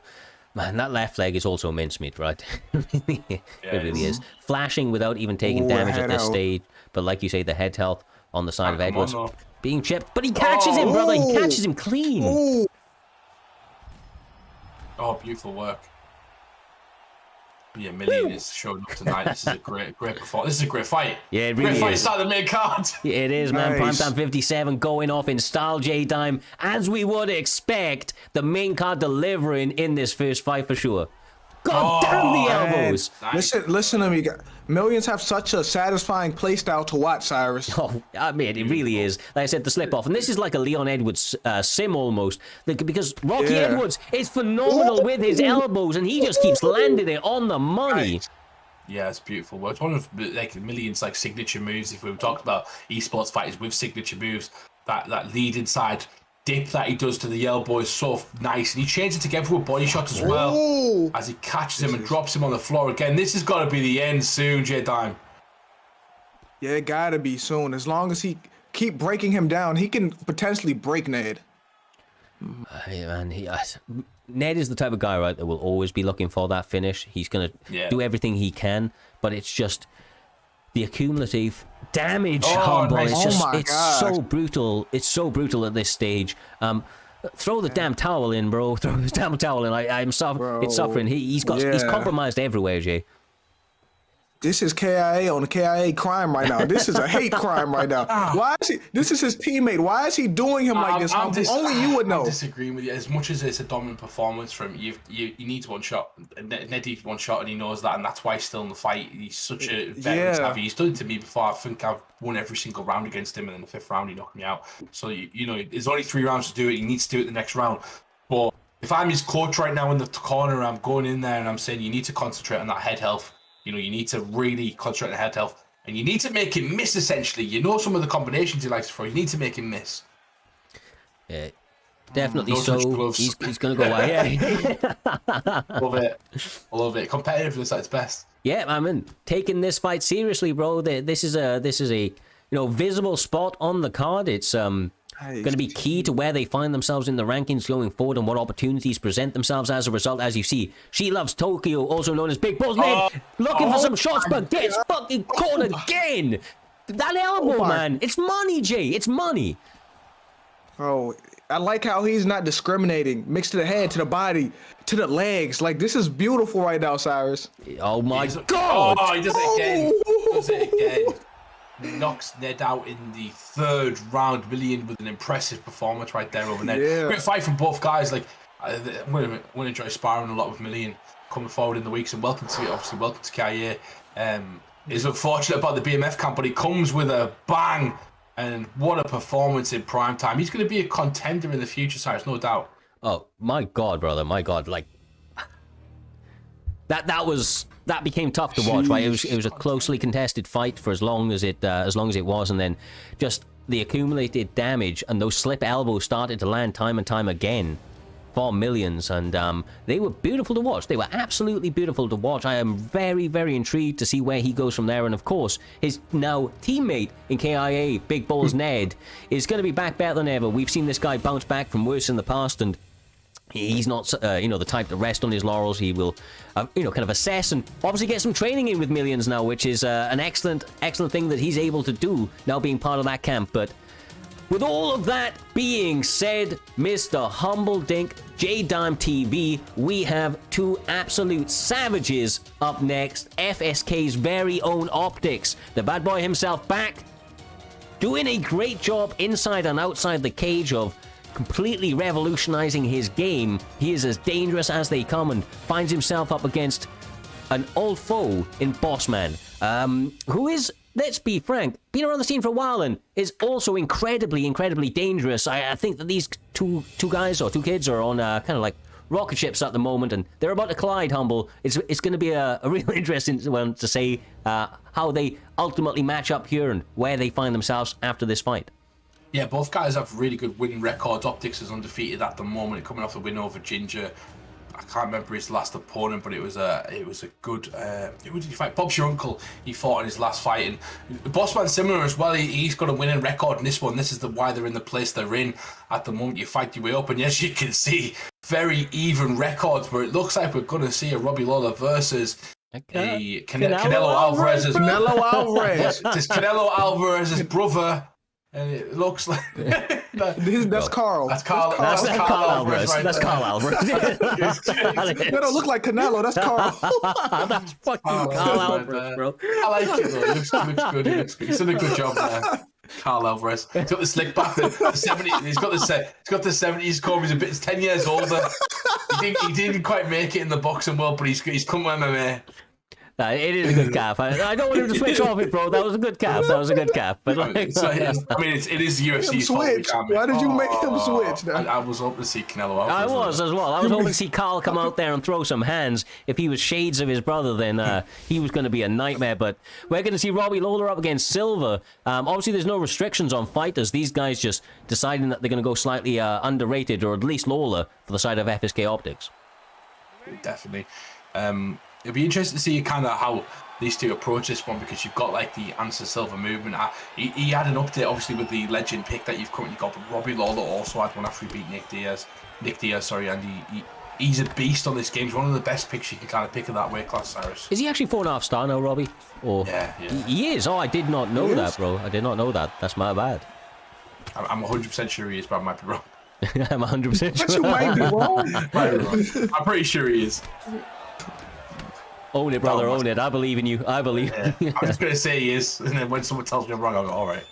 I didn't know my teammate was fighting last fight. Oh my goodness. What do you expect from me? Ooh, that was a big miss. Oh, that's dangerous. If he don't even have to sidestep it. If he just circle to the rear side, that could be dangerous if you try to throw that kick again, Cyrus. Yeah, and he's going with the body shot, the straight to the body at the end of some of his combinations, and it's actually ducking under some of the counters from Anderson Silva. He seems to have Bossman guessing a little bit, and Bossman doing a good job of making reads and trying to adjust to it, Humble, but I'm impressed with what I'm seeing from Optics, particularly at this point. Yeah, definitely, and obviously you've seen like Optics has had a big sort of surge of betting on him as well. He's 99%. 30,000 went on Optics, let's just say that, compared to Bossman. And some people believe in him to a T because he's up against it at the moment as he gets pushed back, but there's a lot of people in that chat who thinks he's going to run away with this one. Hey guys, listen to me. Humble was wrong. The chat is telling me Robbie Lawler is 4 stars. Oh, that's what they're telling me. He's 100% 4 stars. That is crazy. You said I'm 100% sure. I thought the update would have pushed him over because he was 4 stars, but I can't remember. I couldn't remember. Bro, I love it. Someone said the commentary is goated, yeah. Get out facts, bro. Get it goal, but at the same time, we're here. It's entertaining, nonetheless, as Optics drops his opponent on the floor. That was some fuck, man. Optics just 0 to 100. The body work from the Flow State King's very own Optics coming to life. Slips off with the straight. Dig into that body again, J-Dime. I know that you appreciate the work he's putting in right there. Yeah, and Anderson is making a mistake because the body shot that dropped him was because he pulled countered and Anderson leaned back. So he increased the damage of the body shots because he keeps leaning back, Humble. Yeah, that's why you string your combinations together. Something Chris Weidman did to him exactly in his fight when he knocked him out with that check left hook, essentially, Cyrus. Yeah, exactly, man. Exactly right. Bro, I'm a little mesmerized. The wind has been taken a little bit from me, I'm not going to lie to you. The levels of excitement. It's been a roller coaster over the opening 4.5 minutes. There's 30 seconds left in this round, J Diamond, and potentially another 10 minutes left on the clock. I don't know if my little old heart can take this. I don't know if it's going to last that much longer, Cyrus. I feel like this is not going 3. God damn, bro. God damn. I believe, bro. I believe. I think 60 seconds or so. At the start of this next round, I wouldn't be surprised if one guy decapitates the other. Big power, creative strikes, and all sorts of tools and weapons on display here this evening, Humble. The bodywork in particular, a work of art from Optics, but I have to say his opponent, Bossman, keeping him honest. Yeah, Bossman's got to use sort of the use his movement a bit better, but at the same time, it's doing a good job. Optics is going to that body. You can see that body health is being compromised essentially, and Optics just needs to stick to the game plan. Yeah. Upwards elbow is what I would like to see out of an Anderson Silva. A well-timed one would knock that head back like a Pez dispenser, but I have to say Optics seems to be staying relatively defensively sound, Jay, and keeping up this calm, calculated pressure, which has given Anderson Silva quite a lot of problems to this point in the fight, at least. Yeah, and them body shots is for sure giving him problems, Humble. Yeah, there's a nice head kick right there coming through, and then goes back to the team as well. Nice work, but just the body looks, the boss man's body at the moment looks like it could take 1 or 2 more big shots before it kind of crumbles, and Optics doing a good job so far of kind of working that. We're seeing a bit of a fight back at the moment though, Cyrus. Yeah, and I'm just noticing a little bit of a disadvantage to Optics' stamina. Once again, we don't expect this to go the next 8 minutes, and neither does Optics as he unloads with some big shots and almost catches a crushing counter. I'm surprised that was not a bigger shot landed there, Jay. Oh, the front kick. He's landed that 3 times now. Yeah, he's catching Robbie Lawler when he dips his head too, and the second round is a lot more competitive than the first round, Humble. Lovely work. Going to the body once again. Catches the uppercut. Jay Dime. He's worked the body so much, he's now got him hurt. It opens up the head. This is what you were talking about. I'm not going to lie to you. Them body shots and them headshots from Robbie Lawler, the boxing in general is brutal, Cyrus. Yes, man. Looking on point, living up. Oh, the flying knee! The creativity of the spider. Oh, and then he gets caught. Pull. Fuck! What are we witnessing? Now this is beautiful. Now this is a beautiful fight. Primetime, stand up! These two guys, these two fighters, warriors are leaving it all out there. The body rock again for Optics. Oh my gosh. Optics. He knew that was coming in and went with the body there. Beautiful work. Honestly, my heart is going. I don't know if it can take it. There's 40 seconds left in this round, J Diamond. They are, he's not letting up, bro. He's not letting up. Everything is thrown with 100% attention. And what's the odds on this going to decision as well, J Diamond? I'm not gonna lie, this is crazy to me. This is not going to decision. It's not going to decision. He's still alive. He's still alive. He left him alive. The up. Okay, I think he let him. He could have ended that at that. I think he let him live, Cyrus. Look, give him an extra 60 seconds between rounds, right? Let them come out to this next one, and let's continue the momentum that we've had for the last 10. Look at the way Optics is going forward, trying to take all judges out of it. in what's been a phenomenal performance from him. He just needs to be careful with some of those massive shots coming back his way, Humble, because the Spider is as game as they come to the very, very last bell. He's safe when he goes to the head. I think, you know, the issue he's got is when he goes to the body. As much damage as that's doing at the moment, he's also vulnerable to the front kicks and knees. There's different kind of shots coming down the middle right there. And the pulls at the moment have been extraordinary between both guys. J-Dan trying to make reads constantly on each other. There it is. Yeah, but guys, it looks like the Spider's about to get stepped on. It looks like the Spider's close to getting stepped on right now. Bro, I appreciate his head movement so much, and it's surprising that Optics has just done such a good job of timing everything, feinting everything out. Look at the work he is doing, man. Just reads on reads on reads. Misses the flying knee. Oh! And this is the thing as well, you missed opportunity in this fight has been huge for Silva. And Bossman's not kind of capitalised on Optics missing those big shots as Optics comes forward and powers through him. There's no sort of Oh my God.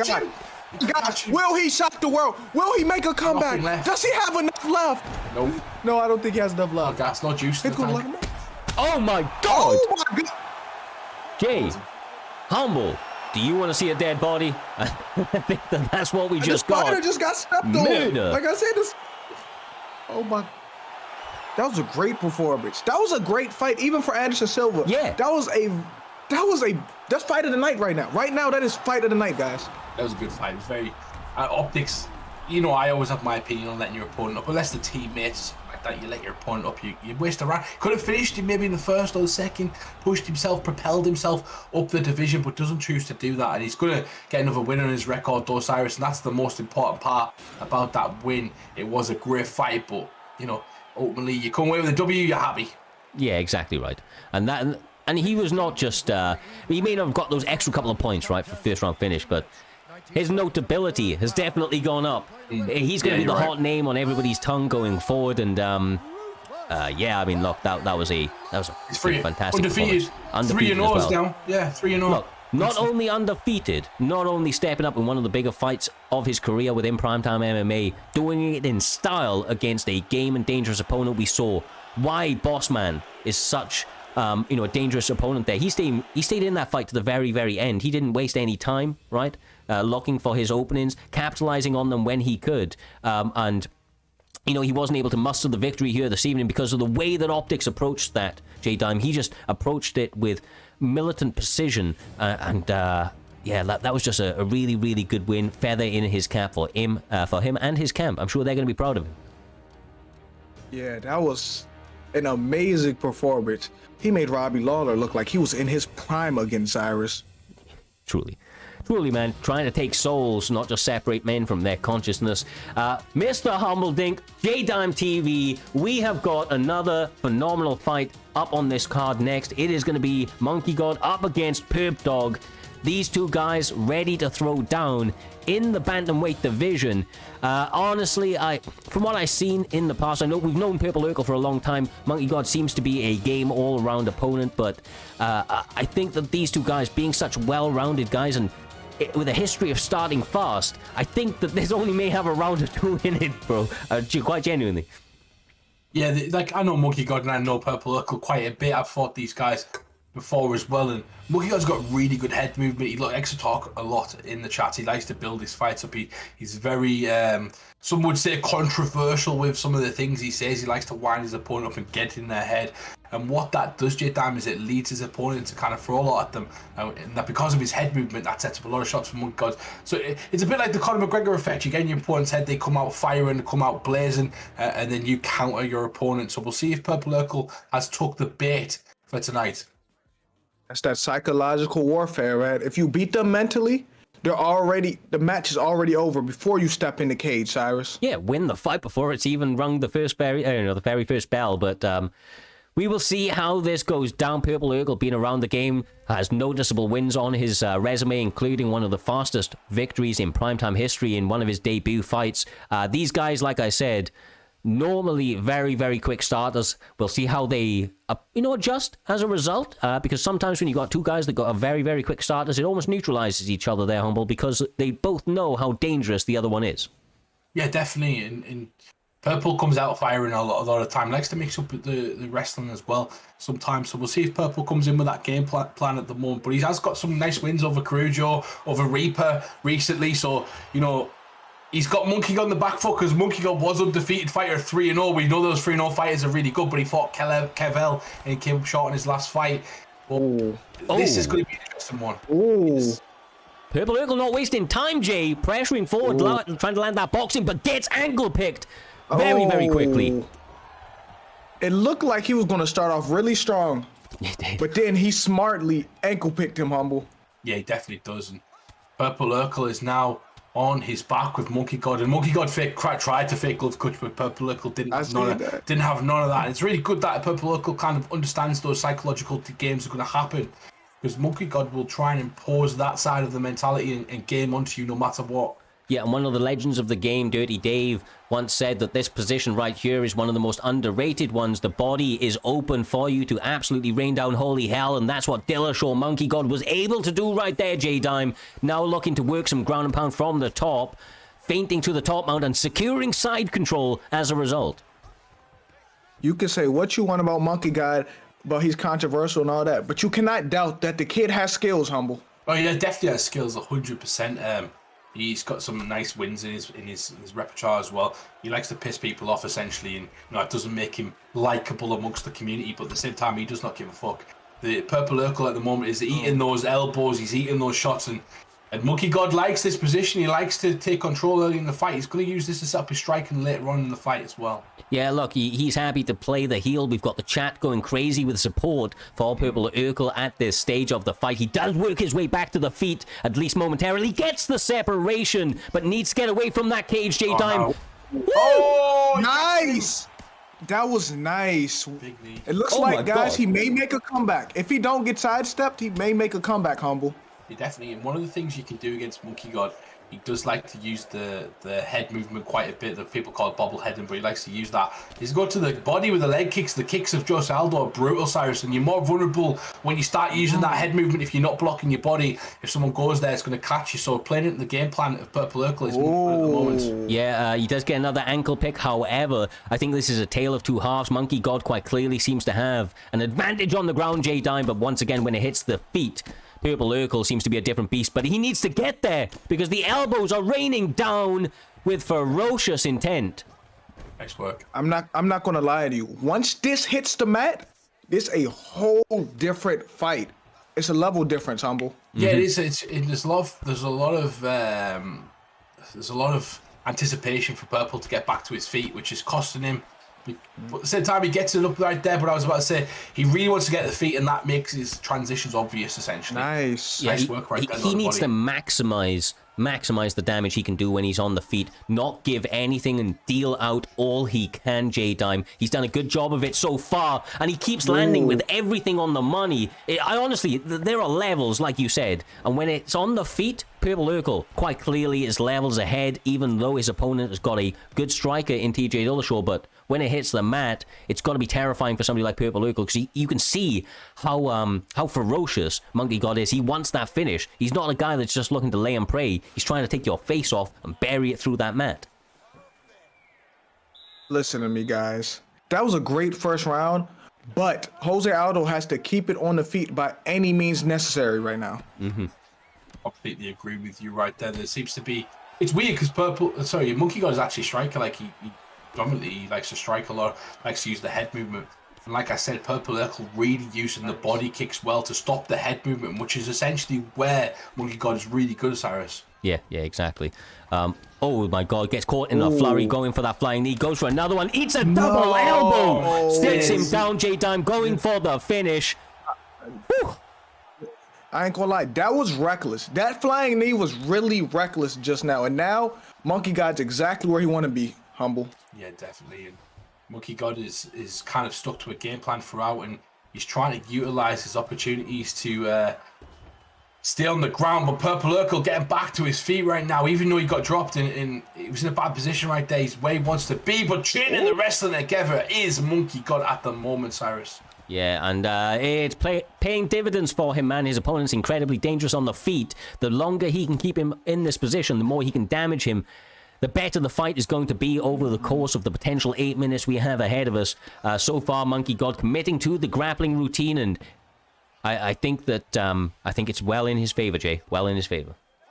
Yeah, this is a perfect game plan. And like I said, Jose Aldo was kind of reckless with that flying knee. He gave him the opportunity to put him on the ground, Cyrus. Yeah, honestly, man, right now he's panicking. He's panicking a little bit. The nerves have, kind of got the better of him.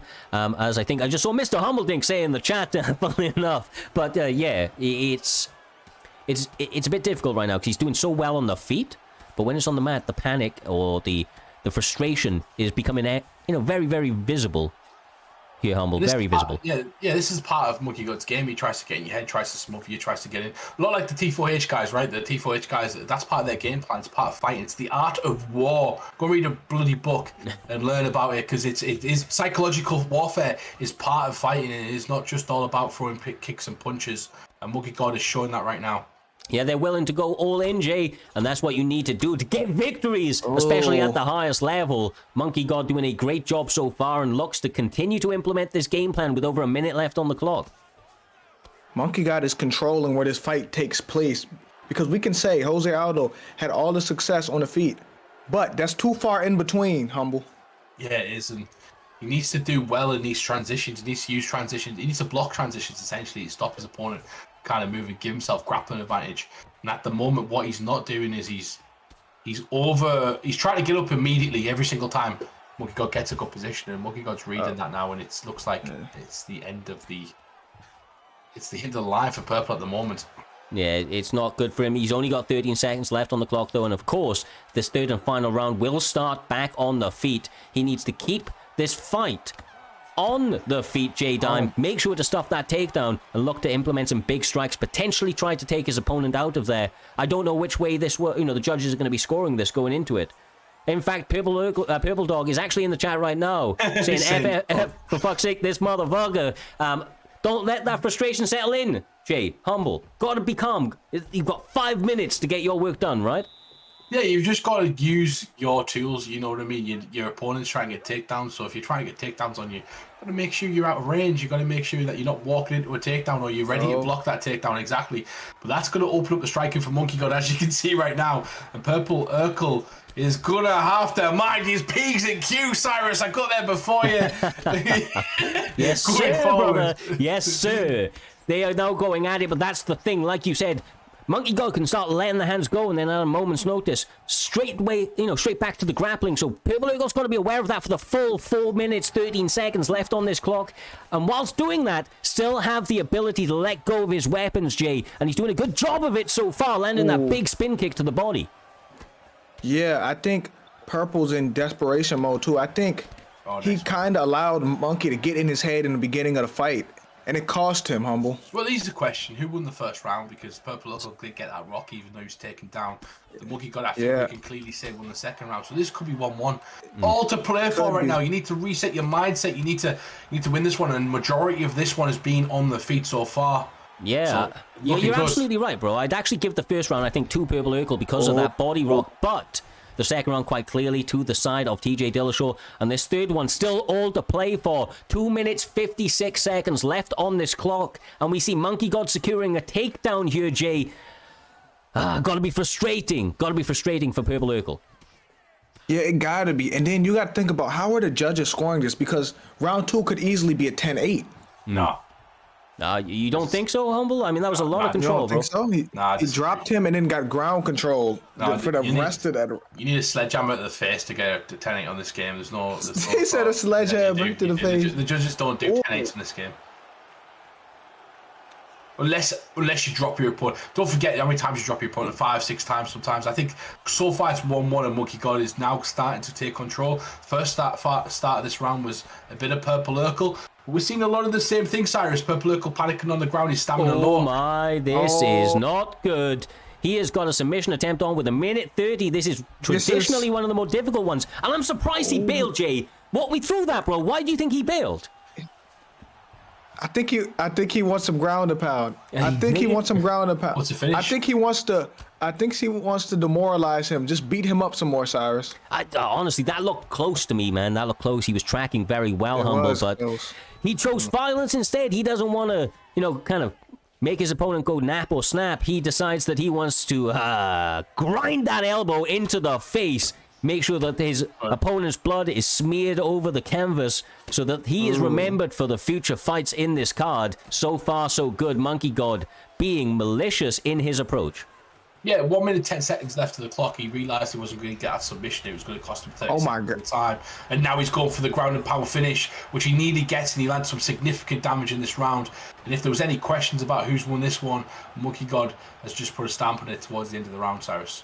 Quite probably, brother, quite probably. You never know with these judges, but Monkey God probably believes that he's got the work required to do it. Like you said, it was 2 minutes 50 when it hit the mat, so he did spend a lot of time down there and did get some great work off. So, yeah, we'll have to see, brother. We'll have to see. But that was a really fun fight. These guys really left it all on the line, mixing the full diverse skill sets, Jay, of mixed martial arts. Not just a striking routine, not just a grappling routine. One guy trying to do one thing, the other trying to do the other, and they kind of met in the middle and found out who's going to be the best on this night.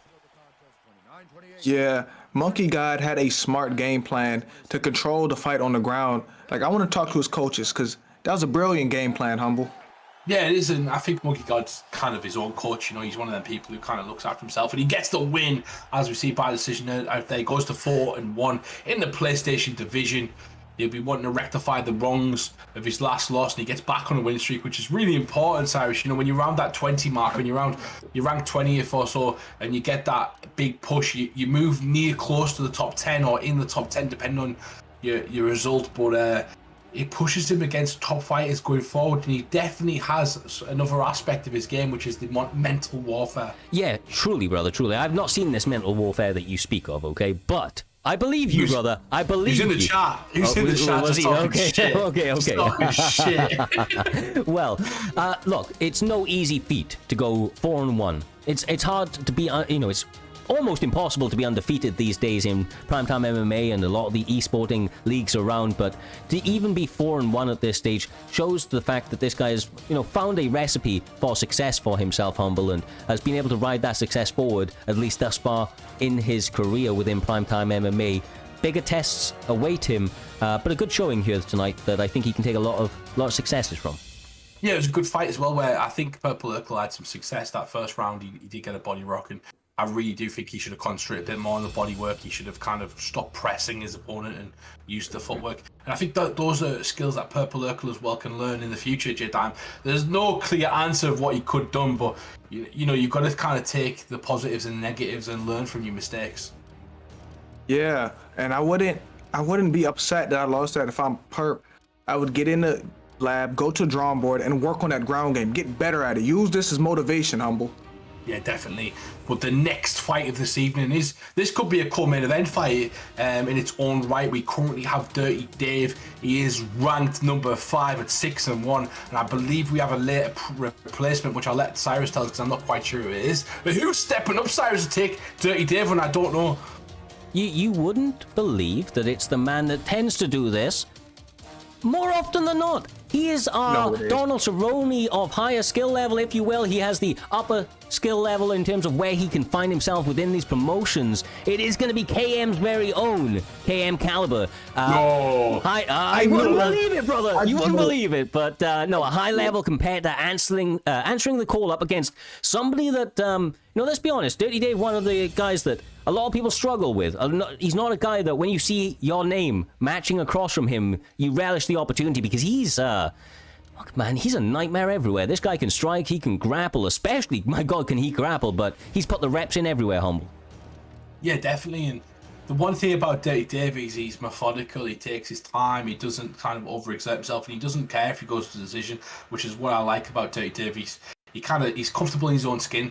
I like to say, but he is fighting Caliber. Now, this was going to be mix-ups versus Dirty Dave, which was 5 versus number 6. Instead, we get 5 versus number 7, so it couldn't essentially be any better than we've currently got J Dime, because these guys are essentially fighting for themselves. Maybe a number 1 contender fight in the future. They've had a shot in the past, but we both know these guys want a shot of Trixie and essentially Fadinator as well, who are both around that mix. Listen to me. Caliber is Mr. Anytime, Anywhere. That's what we need to call him. Oh, yeah. Because it don't matter where he at. It don't matter if he's across the country somewhere. He will take a fight. All you have to do is call him. But he's going against Dirty Dave, who everyone knows is a monster, Humble. And then Humble, also, how do you think about Bilal Muhammad on this game since they added him? I know you've used him, so how do you think about Bilal? Well, we talked about it yesterday, actually. So Bilal Muhammad and Johnny Hendricks are the only people on the game who've actually got a special extra bit of moveset, yeah. So if you actually go into training and check out these guys' moveset, they've got extra takedowns, around 10 or 11 takedowns they've got, which are all based around the cage, where they can change stuff together. I haven't actually seen it being used yet, J-Time, which is the key, and maybe it's a bit fresh in, but we've seen how this match plays out in the past, and Stephen Thompson usually ends up on his back, Cyrus. Yeah, he normally does. And KM Caliber's a guy that he's one of the only guys you'll see mixing in things like the single leg feint. And, he does it in between his combinations, so he keeps his opponents guessing. But, of course, Dirty Dave, as dangerous as they come in all regards, appears to be approaching this fight with a more striking-based kind of game plan here, Jay. And we'll see how that matches up, because the long, ragey, speedy shots of somebody like Thompson can cause Bilal all sorts of problems on the feet. Hey, here's a fun fact, guys. Bilal has an Osotogari and a spinning wheel kick. Sorry, but that's funny. Yeah, he gets the clinch right there. Single, he goes for the thing. I'm like, Caliber's kind of fighting on the back foot at the moment. He's not kind of walking at shots from Stephen Thompson. And you've got me giggling right there, because that's funny. Osotogari from Bilal, yeah, right. That's crazy. Jesus. Bro, these guys are very, very much going tit for tat at the moment, mixing in body shots, leg kicks, and a number of flurries to the head. Very, very much tit for tat at the moment. You can see the game plan, trying to get him through the mat, but the defense strong from Dirty Dave so far there, Jay. Yeah, and he has to have good takedown defense, because we remember what happened to my favorite welterweight Wonder Boy when he faced Bilal in real life. Yeah, definitely, indeed. And we've got a lot of people in the chat, a dozen people watching us tonight as we move the fight before the core main event. Dirty Dave versus Caliber, 5 versus number 7 at the moment in the Xbox division. These two really trying to put it on each other, and I really do like what Dave's doing at the moment. Different sort of style and skill set that we've seen from Dave. Cyrus, I really like that he's shown different aspects of his sort of character and personality on this game. Yeah, one of the more diverse fighters that you will find on UFC 4. Definitely one of the more well-rounded opponents or competitors that you will come across. And I've mentioned it before, and it was something that was pointed out to me by Doctor, actually, that we all know and love from the back, is the fact that he's one of the few guys that you'll see that spends more time in the lab training against a bag or against an inert AI, Jay. And that allows him to get these kind of inputs absolutely picture perfect and employ his game plan with ease. It's the fence. Yeah, but I respect that. I respect that, though, because you can get a lot better in practice mode. A lot of people just play the game, but in practice mode, you can get a lot better. Oh, yeah. He goes against the grain and it pays off for him, but that's a big slam there, Humble. Gets him to the mat and a decent amount of time to work. He actually drained his stamina right there as well. I'm surprised he didn't try for a submission. I know Dave's usually onto that, and he was right there as he goes for the Kimura, but he had his stamina right down to the hour of the Dirty Dave, and that's something where your opponent's quite vulnerable. You can try to choose to pass, etc., but the grappling advantage and the grappling build is what he's looking for as he goes for a arm triangle right there, J-Dime. I don't think he's going to get it. He's not going to get it, but this is a very good round for Bilal. Remember the name Muhammad, Cyrus. Yeah, you better remember the name. He did a good job getting that takedown towards the end. The striking was going in the favor of Dirty Dave early, but this is a good look for him to end out the round and shows that if it hits the mat, he's got the ability to keep it here and work his opponent on bottom. Yeah, definitely, indeed. And Bahal has got like this sort of... he's got this following, right? Because he's so hated on. Usman was for a while as well. He's so hated on for his style. Most people call it the most boring fight they've ever seen. His last fight. Humble, do you not think that that's just MMA Twitter, brother? Like, you see this guy in real life? I've seen videos of him, herds of fans taking pictures and the like. I think that's just MMA Twitter on the life, brother. I think he's got more support. Helpful. It's helpful though, because it does give you that support when you are hated. So like people like to be like people like to stick up for people who get hated on. And that's exactly what Bilal's doing. He's kind of playing the victim essentially, but also fighting. He fights dirty. He doesn't throw a lot of big combinations. He grabs his opponents a lot. He smothers them, and that's exactly what he's trying to do this afternoon to Dave. And you think Dave, with his character, can still grapple? So it'd be interesting to see if Dave can kind of utilize that. His leg. That leg check's a big one. Oh, yeah. Somehow, the spinning wheel. From Bilal. Caliber mid-round typed hashtag Bilal Mafia, and he's still fighting, gets a knock and gets the takedown. I don't know how he just did that, but that's pretty incredible. They're humble. That's pretty incredible. He's looking good. He's really looking good. Like Bilal Muhammad, I heard, was really good on this game at the moment.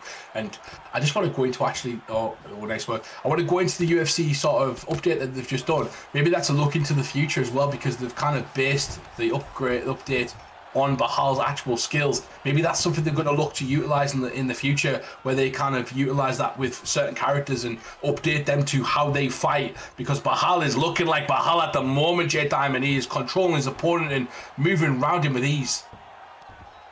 Now let's be real. Bilal don't have that many haters.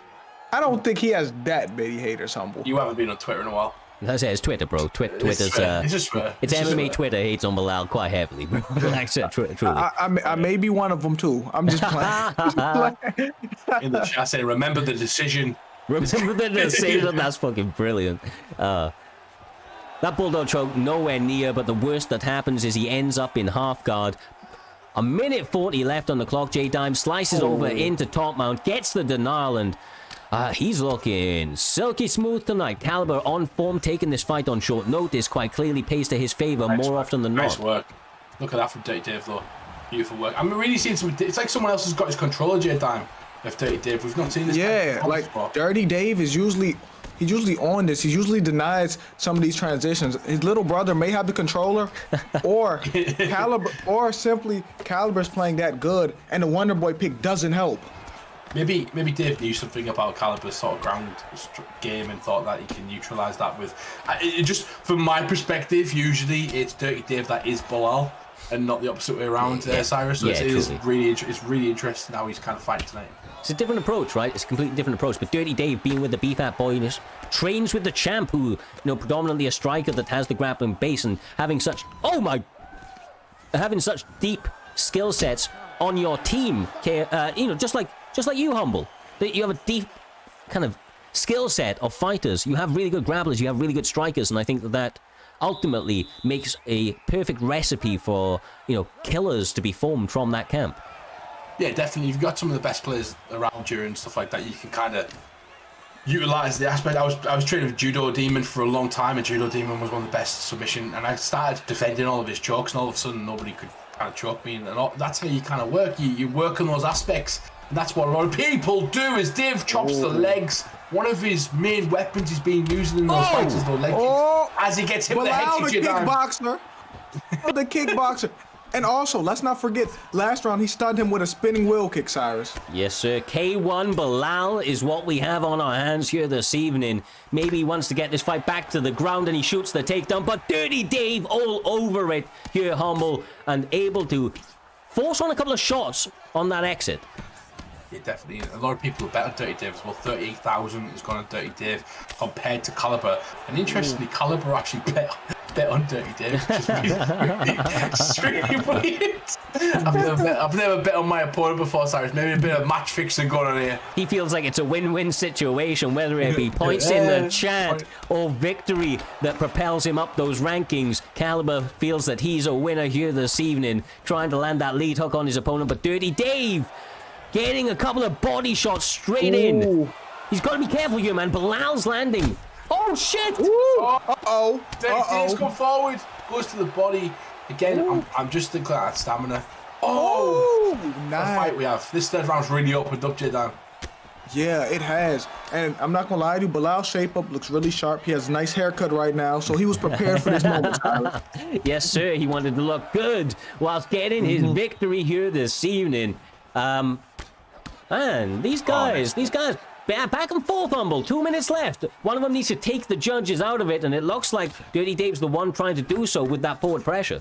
Oh, gets taken down though. Caliber, great work right there. I'm really liking what I'm seeing from Caliber in this fight at the moment. He seems to have done the better job with the grappling in this round, but Dirty Dave has a late surgence. Oh, he's back at the moment though, Cyrus. He really needs to get up and kind of land some more strikes. Yeah, for certain. Goes knee on belly. This is an uncomfortable position to be in, along with the ground and pound coming in, but Wonderboy Thompson doing a good job of defending it, but still in a dire position here, Jay.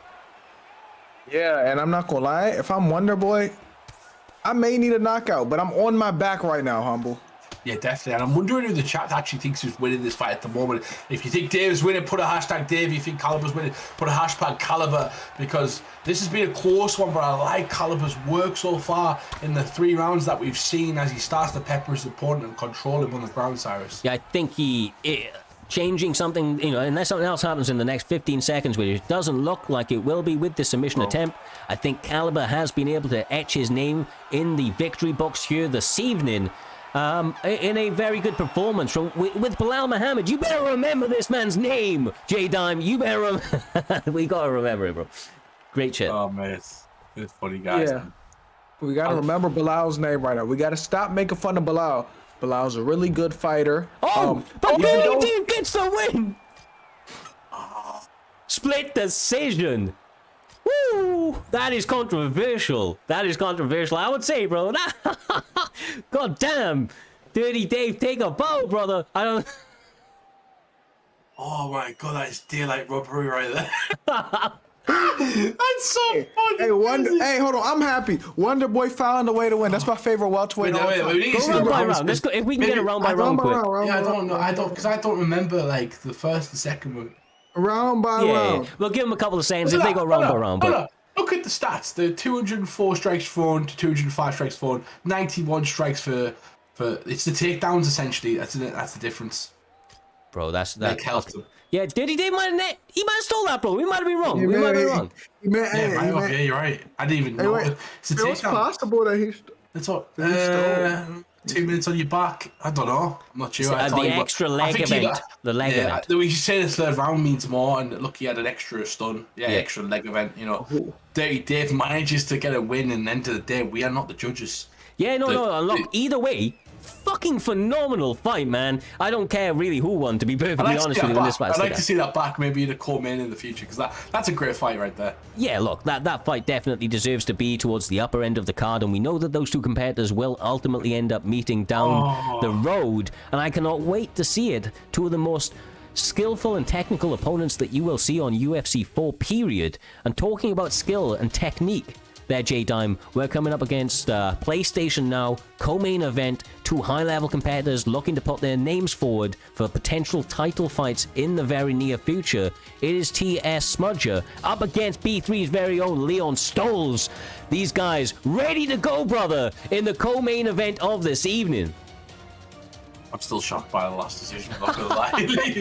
I'm still Listen, anyway, he may have stolen it. He may have stole that one. Yeah, we move forward, but co-main event, obviously, as Cyrus just built up perfectly right there. Leon Stoltz has been fantastic throughout. He's only losses to the champion. He's been absolutely phenomenal from pillar to post, and he's going to be fighting somebody from the former BMF camp as well. I think he's joined Naz's team. I'm not completely sure, but if he has, he's got a great repertoire of fighters right there. I know they've got Samurai Robin and Tadpole right now from my former KIA team, so screw them. But Smudger, Smudger is a great fighter as well. Cyrus, he's been fantastic throughout. Through his primetime crucify, he's been flawless. Yeah, honestly, for the PlayStation side, right, I haven't had an opportunity to fight you guys yet since I don't have a PlayStation, but from everything I see, these two guys are the more upper echelon level of fighters on the PlayStation side. They bring entertaining styles, as you can see with the Conor McGregor and Dustin Poirier pick. And they're not just like, they're picking them just because they're fanboys. They're picking them because they like the fighters. And my God, are they good with them, Jay. They really know all their skill sets and how to employ them to get the maximum results. let's not forget when BMF was still, I don't know if it's not a thing anymore. When BMF was still a thing, they was telling me Smudger's going to be the future champ. Remember, we kept hearing that Smudger would be the man to get the belt. Yep. No, He has Smudger. He has joined. He Nas. has. Yeah, focus Naz asked him. Naz is obviously the ESFL champion at the moment. Somebody I criticised quite heavily from his TikTok and stuff like that, and I ate my words emphatically, and I'm happy to admit that. The guy's incredible. So well done on beating Ed Parker. But there's a lot you can learn from that camp. There's a lot of great guys, and Leon Stoltz is no joke, but Smudger is a fantastic competitor with Conor McGregor, especially, Cyrus. Yeah, exactly right. Exactly right. Especially with Conor McGregor. Like I said, they know these fighters in and out. Leon Stoltz on the other side knows Dustin Poirier like the back of his hand. Also, I am more than intrigued to see what happens in this co-main event. A absolute chess battle is what we see on display as with Conor McGregor is pressuring up against the cage, Jay, doing a good job of really generalize or being the general in this one and kind of dictating where the fight takes place. I like the way Conor's fighting, and you know I love Conor. I want him to get revenge on Dustin. A part of me wants that to happen, but I can't be biased right now, Humble. The one thing about Smudger that I noticed as well, it's the same with the old BMF guys. They're very good at that. The slip hooks we see from Million, who's John Kay at the moment. You know, Smudger's former teammate. They have very similar styles. You know, throw a combination, expect one back, and then slip out the way with that elbow. So something Leon's got to work with. But Leon already made adjustments so far. Cyrus, he's throwing singles and 1s, 2s instead of 3-shot combinations. Yeah, exactly right. And combinations, you know, mixing in between that, single shot selections and combinations, I think just really kind of offsets your tempo and allows, oh my god, the head work, man. These guys living and dying by the sword, taking all the risks required to get their hands raised in a fanatic way. Once again, man, these types of fights, they don't take too long. They don't take too long for one of these guys to get cracked, Jay. Yeah, and these are two of the best boxers in the lightweight division in Conor McGregor and Dustin Poirier. So this should be an interesting one. Yeah, the footwork of both these guys at the moment is brilliant. Yeah. I'm thinking Smudger's more active because the way he's moving in and out of his opponent. He's not quite in the centre line all the time. He's constantly kind of moving off at a slight angle. He's not. It's barely visible, but he's just moving right off that centre line. And the same with Leon at the moment. Fighting in that centre. The bodywork from Leon Stoltz starting to add up. He's good. But it's the footwork of Conor McGregor and Smudger here, Jay, which is just making this cage feel extra small. It's moments like that where Dustin Poirier is able to get it back, but just the ability to cut the cage off and box your opponent in has been really good by Smudger so far. Nice. Yeah, but I think Smudger got to watch his stamina just a little bit, not to overdo it, Humble. Yeah, he's one of them characters though. Like I've fought this guy so many times. Honestly, it's our records and fights have been incredible, and he's one of them guys who could be losing a fight and all of a sudden out of nowhere he just takes over. He hurts when he hurts his opponent. That's when he really shines. So Leon's got to be really careful to keep this discipline that he showed in the first round, because I do believe that was a fantastic round from Leon, especially the single shots, the way he offset the rhythm. It's a good fight from both guys essentially. Yeah, exactly right. And, being defensively sound over the course of this fight, as you said, is absolutely vital with that killer instinct of Smudger. On the flip side of things, though, I have to say that Dustin Poirier, typically the more durable fighter there, Jay. So your favourite Conor McGregor has to be very disciplined in terms of his stamina management, as he has been in that first round, to be able to maintain this over the course of a fight. He got to be very disciplined, because I'm terrified to play Dustin on rank sometimes, because Dustin has the 5-star boxing like Conor, but Dustin health stats are a lot better than Conor. So he may be able to take a few shots better than Conor, Humble. Yeah, this is a game of patience at the moment. Both guys are kind of really good competitors. Defense is the key, but essentially what they're trying to do is get their opponent to overexert, overcommit to a shot, overcommit to a combination, and that's where they're going to be vulnerable. And this is why it's so high level with a beautiful lead head kick right there from Smudger, mixing up his combinations instead of the boxing, Cyrus. Yeah, and he's been a little bit more creative as Smudger, but Leon Stoltz staying fundamentally sound. His defense has been impeccable, and the way that he is managing his offense is honestly a beautiful thing to behold at the moment. It's just so close. You see those flurries from Conor are massive there, Jay. They're just absolutely massive. They cause so much damage. Oh, lovely. This is a great fight. This is This is a great fight. It is. It really is. Nice body kick by Smudger. A lot of reads going on at the moment from both guys. They're trying to make reads essentially. It's difficult though because of the switching up that each opponent's doing, the adjustments that these two are making. This could be a title fight essentially. One of these guys are likely to find themselves in that spot in the near future, and that's what they're fighting for, Jay. So much stakes on the line here this evening, and you can see it means a lot to them in the way that they're approaching it. Oh, look at that. A little slip movement there. Like, this is nice. This is where you get to the level, Osiris, where as commentators as well, these two are doing stuff that we're trying to make reads on as we're watching, but it's difficult. They're very, very good, and they're at the top of the game for a reason. Yeah, exactly right. Exactly right. And that's why neither one of them has actually been, clipped and rocked so far, Jay, right? It's because they've been defensively sound, but they are doing accumulative damage. They are chipping away at each other in a very, very intelligent and methodical fashion. I would have listened to me. I would have never thought this fight right here would go to the second round with no stuns. If you ask me that before the match started. Yeah, it's defense is apparent right now. And it's not because of the lack of output, right, Humble? These guys throw in a lot of strikes at each other, but the defense is impeccable, like you said, doing just enough to keep the rocks at bay. Yeah, they're both aware of the situation around them. They're both aware of the sort of skill set of their opponent and how good they are at kind of countering. And that's why the adjustments of constant. Look at it. Oh, nearly got caught right there. Big body shot from Leon Stoltz with Smudger coming forward. And Leon, you can see, Smudger's completely halted the stamina as well. It was a problem at the start of the fight. He's kind of evened that out at the moment. Lovely elbow, almost gets the rock, but just about able to survive. The pull elbow not available, but the front kick is for Dustin Poirier. Oh, Jesus. Leon Stoltz putting a stamp on the round, J-Dine. Oh my goodness. I'm not gonna lie to you. If there was more time, he may have put him down because the storm just flew in. That was scary at the end for Conor McGregor, Cyrus. Seconds. That's all that was needed. Absolute seconds required in the end of that round. That was a big burst for him to close out the second, Humble. Starting off the third, they do touch them up, and they're going to continue with that incredible pace and flurries like we've seen over the last 10 minutes.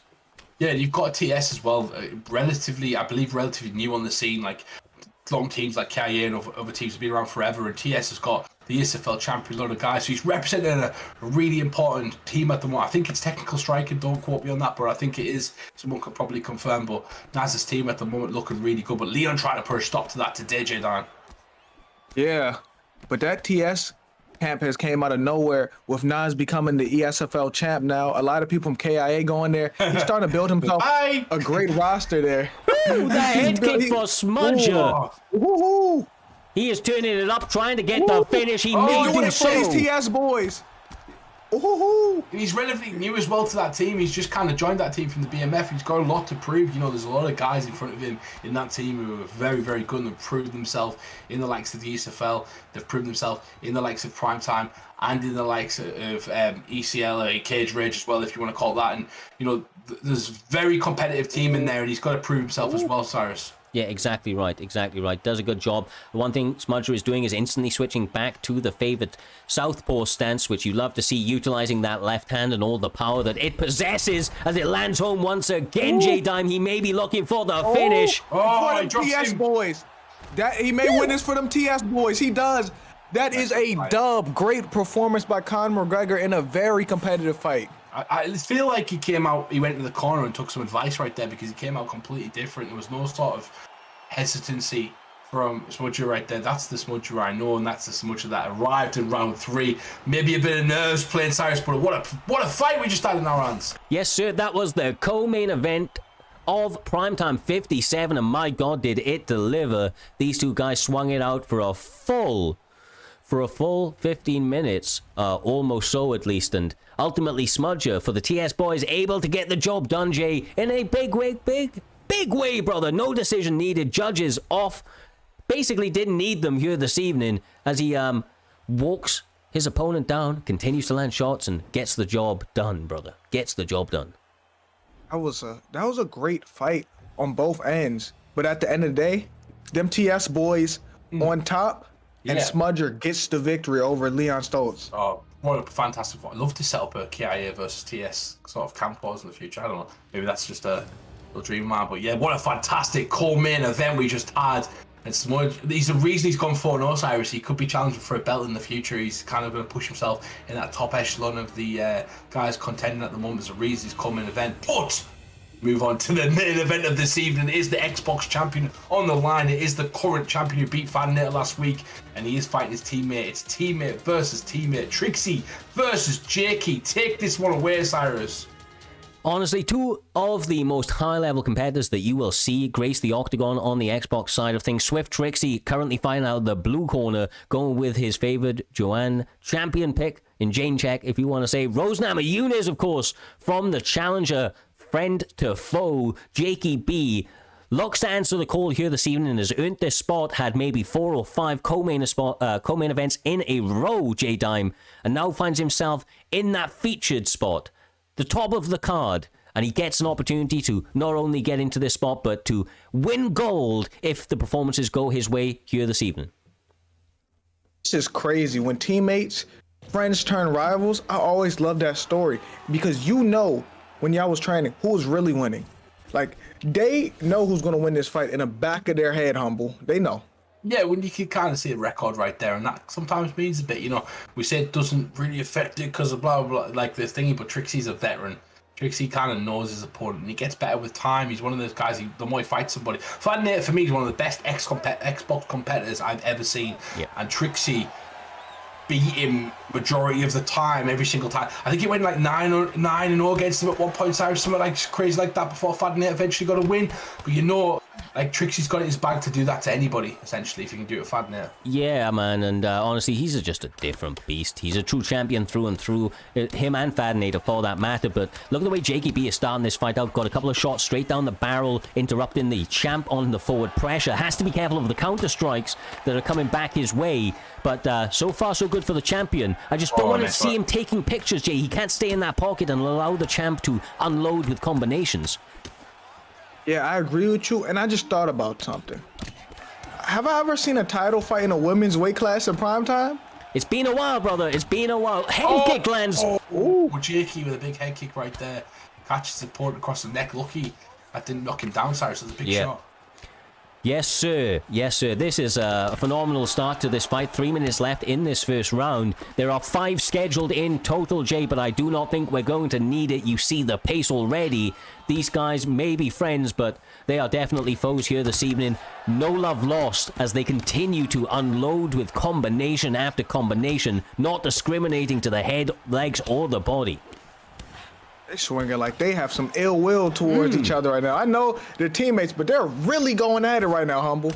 Yeah, they definitely are. And they want to win the belt. It's all about being the top of Primetime. Either way, it's going to the team, right? It's going to be BFAP. So, you know, it doesn't really matter who wins, but Trixie wants to be dominant. Jakey wants to be a champion. You know, Fadnator and Trixie have dominated for so long. It'd be nice to see for Jakey. It'd be nice for him to kind of come champion and put himself up there. This tells everybody in the world that you're one of the best. He gets it. He's got him. Ooh! My days. Jakey looks incredible at the moment, Cyrus. Yeah, look, Rosenhammer Yunes, Jakey B, trying to be the upsets here this evening. He's got the champ rocked. He's got him hurt. He's got him second-guessing himself and trying to take it away right here, right now, J-Dime. This would be an upset for the ages if he can get the job done. If anyone can do it, it would be someone that knows him from top to bottom, Cyrus. Brother, these guys have sparred a lot. You see a lot of 1-2s from the champion trying to offset the rhythm of Rosenhammer Yunes. This fight is so crazy, it made me have a momentary spasm. Couldn't get my words out there, Humble, but they continue. Nevertheless, brother, nevertheless. Yeah, they had a little bit of a spasm in the stream right there as well, but they come back out and Trixie's starting to turn up with the boxing. I'm really liking Jakey's singular head kick. We've seen it earlier on in a fight, but look, he's got to avoid that. He can't get in the pocket. Trixie could be remaining champion right now. Gets him back up there. You can't have that. You don't do that. Finish him. Oh, He was trying to time him as he got up. Then that was almost a little. That was a little bit mean-spirited. J Dime from the champion, trying to catch him in the stand-up animation. Jakey B, aware to the trickery of the champion, decided to stay down for the last couple of seconds, ride it out to the next one. that would have been nasty if he got up and got hit with an overhand and got put down. That would have been disgusting. He was trying to be innovative, wasn't he? He was trying to like essentially catch his opponent coming into something new right there. Nice work, but Trixie showing why he's the champion right now, even though Jakey's going into fire, and I believe he's got to constantly keep his wits about him, just like we've seen with Leon and you know, the last fight. You've got to, even though you know each other, he was doing well for 4 minutes and 30 seconds of that round, Cyrus, until that's 30 seconds. Like he's been playing out of his socks, but historically the second round has been best for the champion. Does eat a front kick, however, needs to level up, and he needs to level up right now. The head kick lands. The challenger pouring forward, trying to take the belt. Right now, J-Dime, this is incredible.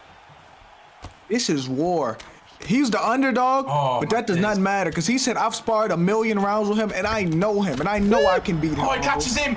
He's going to go for a head kick. Jakey B set up some beautiful head kicks so far. He's setting him up with left hook straight head kicks. He's setting him down the middle. He's really trying to count Trixie going with some head movement at the moment. But Trixie gets the combination on his head. The champion rallies forward, Cyrus. Yes, sir. He said every dog has its day, but this dog's day is not today. Answers back with a big flurry. Keeping his teammate, keeping the challenger honest. I don't know which way this one's gonna go. Look at the damage at the moment, Jay. This is fucking crazy, bro. The pace is phenomenal. No, this is insane. This is on pace for Weili Zhang versus Joanna. That's what this looks like right now, Humble. Oh, he just missed a big whiff right there. Jakey needs to keep his wits about him. He can't let Trixie get into the pocket and land those boxer combinations, because he's going to bring his block down. He's going to get some bleed through. Oh, he catches it back. I was wrong. He's going to become the new champion. Champion. Jakey. Champion. Wait. Jakey. Oh, he reverses. He survives. I can see Doctor going crazy in the background as well in the truck. What the fuck are we about to see? Oh my god. This is incredible. He survived somehow. He's still in dangerous waters here, Jay. Minute 30 left on the clock in this second round. You can see the damage mounting up for both competitors. God damn, bro. I thought we was going to get a new champion a second ago. Like, this is a crazy fight, Humble. Yeah, it is. One of the things I really like about Trixie, bringing it back down to level. He's now gathering himself. He's kind of taking a moment, but that leg health is blinking. And if you know about the conversations me and Doctor have had in the past, we always talk about Trixie doing really well when he attacks the leg, because he really gets their opponent off. So maybe that's what he's going to go back to right there. You see it, Cyrus? Yes, sir. The work is beautiful on both ends of this octagon right now. The damage is mounting up. It is at an all-time high. Only 15 seconds left in this round, but I yet again expect another rock. Please do not end the stream. No. No. Come on. Come back. Baby, come back. There you go. Back in the center. Both guys give a little bow, but there's nothing but hostile in that octagon at the moment, Cyrus. Both guys, you can tell that want it. The friendship is bleeding through slightly, but I'm telling you right now, both guys, Trixie wants to remain champion and Jakey wants to win that belt. I'm telling you right now, there's a lot of competitiveness, a lot of hate in their hearts for each other. Yeah, they have put their friendship to the side. It left them the moment they set foot in this octagon. This is all about the gold, and you can see how much it means to them, Jay. They are leaving everything out here. Man, this is one of the best. Oh my god, this is one of the best fights I see. This may be the best fight I've seen today. No, it is the best fight I've seen. This is fight of the night so far. It reminds me of Fadnator and Jakey. It's such a fantastic. Fadnator and Trixie. It's a great fight so far. And Jakey showing he belongs in there with his friend. Oh my god, Trixie. Oh my god, really get off the combinations right now as he tries to remain champion, Cyrus. The accumulated damage is just a little bit too much at this stage. Jakey B needs to find a way to get this fight back in his favor, and he does, J-Dime. Catches him. Oh, he catches him. The uppercut, but the wrong combination. Oh my god. Oh, his legs broke. His leg up. Trixie now using the veteran savvy. He tries to run to the ground and pounding. Rosalie Unis is blinking. Let's fucking go. J-Dime. TV, Mr. Hummeldick, this is Primetime 57, and these guys are giving us a war for the main event. Oh, This is fight of the century. Fuck the year. This is a fight of the century right now. Trixie really trying to get some ground and pound off right there, trying to take away the score, like take away the advantage that head kick. He's really getting away with those head kicks so far. Oh, Jakey's doing a fantastic job of getting some bleed damage on the head kicks, but honestly, leg. Oh my Trixie God. goes back to the leg. Oh, his leg is broke. over. Like Bambi He's right now. Switch stance. Hey, listen, her leg is broke. I'm not gonna lie to you. Yeah, Oh, Jakey mince switch meat. stance. Oh my god. Yeah, this is over. Oh, it's not. Nope. I thought it Still, was not over. still going. Still going. Jakey gets Oh. through to the ground, Cyrus. Yeah. Beautiful work right there. Trixie's going to work with his elbows right now. Good recovery of the full guard by Jakey B. Not able to get the rubber guard, and the posture up was available. Utilizes a perfect kind of transition across the half guard there, Jay, and is happy to ride out this position. The champion knows that he is ahead in this round and potentially this fight, and as a result is more than happy to take his time ahead of this victory as he has got everything damaged, my man. Just everything's my damaged. He's not. What the fuck? Oh, what the? Jakey, nice slip off the second there, lands with a straight head kick, but he doesn't switch stance and it's costing him hugely as Trixie's going to come in with some This is crazy. Is he the It's champion over. remains champion in the third round. Trixie gets the win to remain champion, Cyrus. Incredible performance. And still, BFAP Trixie, after a toughly fought fight, J Dime, he gets his hand raised once again. The strap stays around his waist. Fuck, man, the best fight. You said fight of the century. I agree, brother. That was incredible. That was great. That was fun. That was a beautiful fight. Like, that was down to the wire. Both had opportunities to win it. Like, Jakey almost won it. Let's not forget Yeah, it. Jakey was fantastic finished in it. that fight. He was. Oh my. Playing out of his fucking socks, man, might be the best we've ever seen him. my- And he did all of that on the feet, Humble. He did all of that on the feet, Humble. Oh my. He really picked an opportunity to kind of land head kicks against Trixie, and Trixie just showed how fucking good he is as a competitor and how good he is as a champion, because he did face adversity in that fight. Yeah, he remained to course. That first round was fantastic for Jakey, and Trixie still ends up coming out on top. It ends up in a dogfight, and Trixie edges it out against Cyrus. Yeah. I'm going to call him the leg kick specialist, because he is utilizing this leg kick at the highest level you can possibly imagine, and that's kind of setting up his shots.